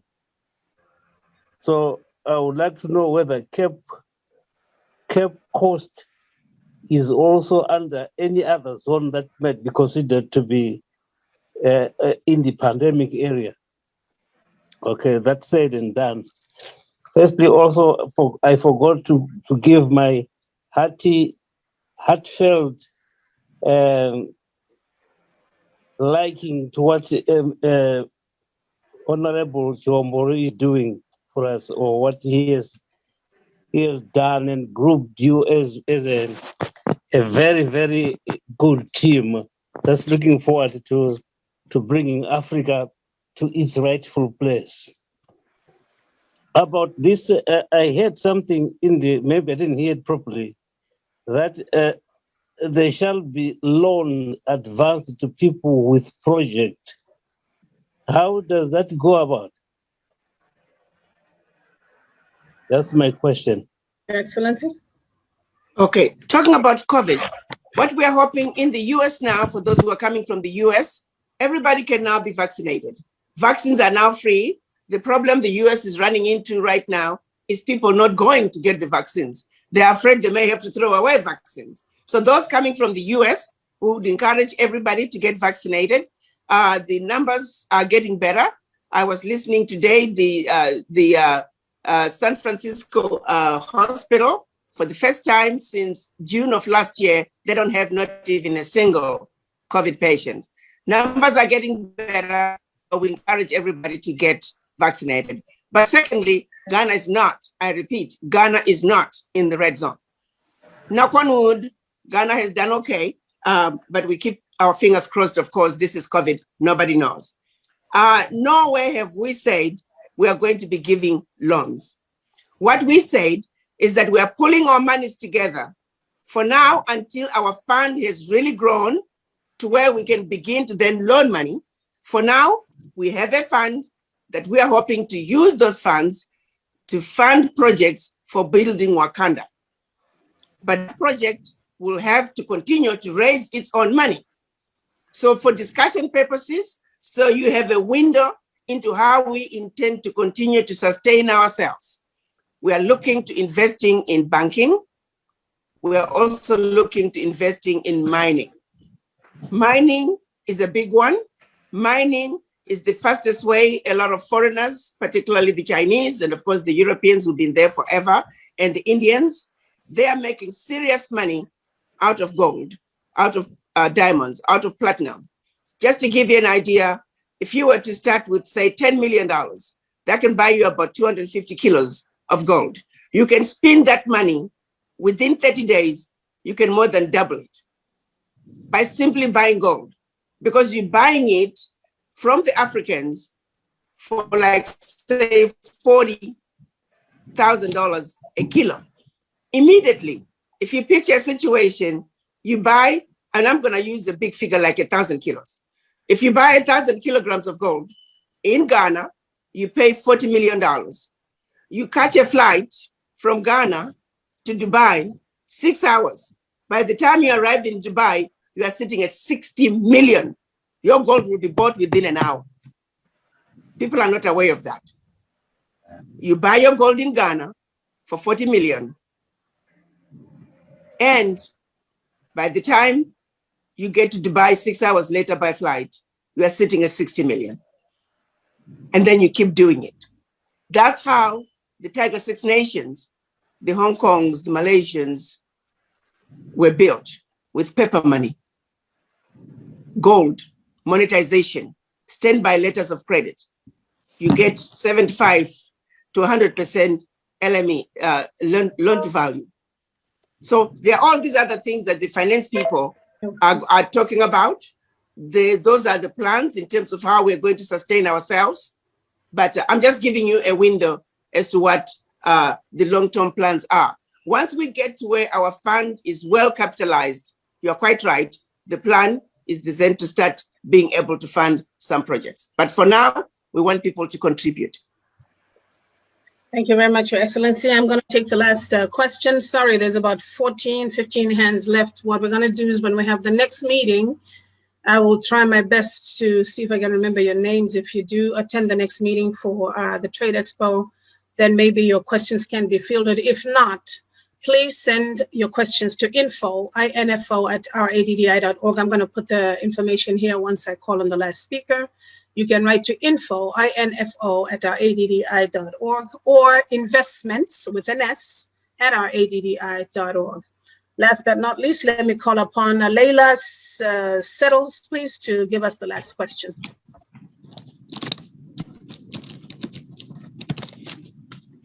Thank you. I wanted to know, soon as I received the email on the investments, can you hear me? Yes. Yes. Okay. I have a Facebook group with my family, and they're international. So I actually started talking to them, and about a group of us will be coming to Ghana for the expo. But the question is, even just now, I have my cousin just sending me a text from California. And my brother is in Japan. So we're coming from so many different places. Is there something that we can do as a collective? Because we're coming with intentions of doing investments. What I can tell you, my dear daughter, is that when we go for the expo, there are going to be 3 groups of people. One group, we're asking if you are a youth, if you are a woman, and you are interested in investing in Africa, go to the expo with your $1,000, with your $5,000. Remember my friend, Selma Salifo. I keep going to her. Keep it simple, keep it real. When you go into the expo, these women, these youth are going to be with their booths. Walk around, talk to them, see what they have, see if you can find a partner. Okay. That's all I'm asking. So go prepared with your money at whatever investment level, from the smallest to the largest. But just go prepared. We will be exposing you to the youth and the women and the middle to large businesses, plus complete new businesses that are not even registered. It's just that there's a need. But go with an open mind, prepared to find yourself an investment partner, kind of like you would have with my girlfriend, Selma Salifo. There are many Selmas out there, not only in Ghana, but all over the continent. So come to Africa with an open mind and be prepared to find a partner. You will be amazed at what you can accomplish, especially that ADDI will have your back. Nana Abukase is going to have your back. Professor Asamoah, you will have a team that will cover you, that you never have to worry about. How do I navigate the system? That's what this is about. Okay. Thank you so very much. Your Excellency, with all due respect, I would ask His Royal Highness if he's still on to give us some closing remarks, and then you can close us out completely. Your Highness? Could you unmute him, please? Oh, yes. He's unmuted. He's unmuted. Thank you. Okay. Well, it's been 2-3 hours of very good, soul enriching information. We've been listening in. We've been having discussions on it. And we say thank you to everyone who has spent his time today or her time to be part of this very wonderful initiative. We say a big thank you to Brother Mason Kaswe, to you, Sister Sylvia, to Amira, and then to all the team, the ADDI team, and to you for listening. I think this is the beginning. There's not been any such time where, for the past 400 years, the issues of our people has been projected and has been accepted, has been mainstream until quite recently, with the emergence of Her Excellency Ambassador Arikana, and also thanks to the Black Panther movie, Wakanda, and then thanks to His Excellency President Akufo-Addo, the Year of Return. This has given us the basis to re-emerge, to find ourselves once again. And we are not alone. We have a leader who has sacrificed her entire life to ensure that this happens. I'm proud and also happy to say that all the kings in the central region, in the Cape Coast area, are very excited about what she brings to Cape Coast. And we support her, we love her. We want the diaspora to come to Cape Coast. We want to set an example where other kingdoms across the African continent will learn from. We can change our own story. No one will do this for us. I want to thank Brother Yofi, the chairman for the Cape Coast Regional Chamber of Commerce, Sister Benedicta, and Michael, all the wonderful people who are helping push this agenda. To you, Professor Ernest Samoa, I know the value you bring. We say a big thank you to you. Let's do this. We can only do this for ourselves. And to you, especially Your Excellency, Ambassador Arikana Chamber, whenever I do libation, as my normal routine every morning, I mention your name. May the Spirit of the Almighty guide you. May the Spirit of our ancestors protect you. May you continue to love Africa, and may you continue to sacrifice for us. We love you. This is big. This is big. This is bigger than all of us. Africa need you. Africa need this to succeed. So there will be an example. Without an example, we cannot do anything. Thank you very much, Your Excellency. Thank you, Renakwa. Thank you, Rabbi Cohen. Thank you, all the wonderful people, the team at Cape Coast, Amabawa, and thank you, Nana Otujando, for coming from all the way Accra, from Asasi Radio, and thank you for your commitment to our program, the Wakanda One Expo. This morning, we also see the deal with the Cape FM. They are partnering us for the Expo. We're moving forward. Thanks to Nana Otujando, who came from Accra. He joined me this morning in the meeting. We were able to seal a deal with the Cape FM, the biggest FM station in Cape Coast. They want to partner us, and then we'll have this expo. We'll begin to tell our own stories. We are beginning to create our own platforms. Thank you, Your Excellency. I can't thank you enough. And you all have a very lovely weekend. Thank you. Thank you very much, Your Royal Highness, Your Excellency. Thank you, Your Majesty, for those wonderful closing remarks. Thank you to the entire team in Cape Coast. Thank you to the wonderful ADDI team. You all work so tirelessly to make sure that these events are a resounding success. You work tirelessly to continue to push the agenda forward. Thank you to all the board members, to all the chapter leaders around the world, to all the listeners, the ADDI members, the ADDI family around the globe. I want to thank you for taking the time to come to this important webinar to discuss such important events about us and how we can take ourselves out of these conundrums that we find ourselves in as a people. I look forward to all of you joining us as we go to Cape Coast. I also look forward to us regrouping again in the immediate 2 to 4 weeks for the continuous conversation where Professor Asamoah will come back and really fine-tune the conversations.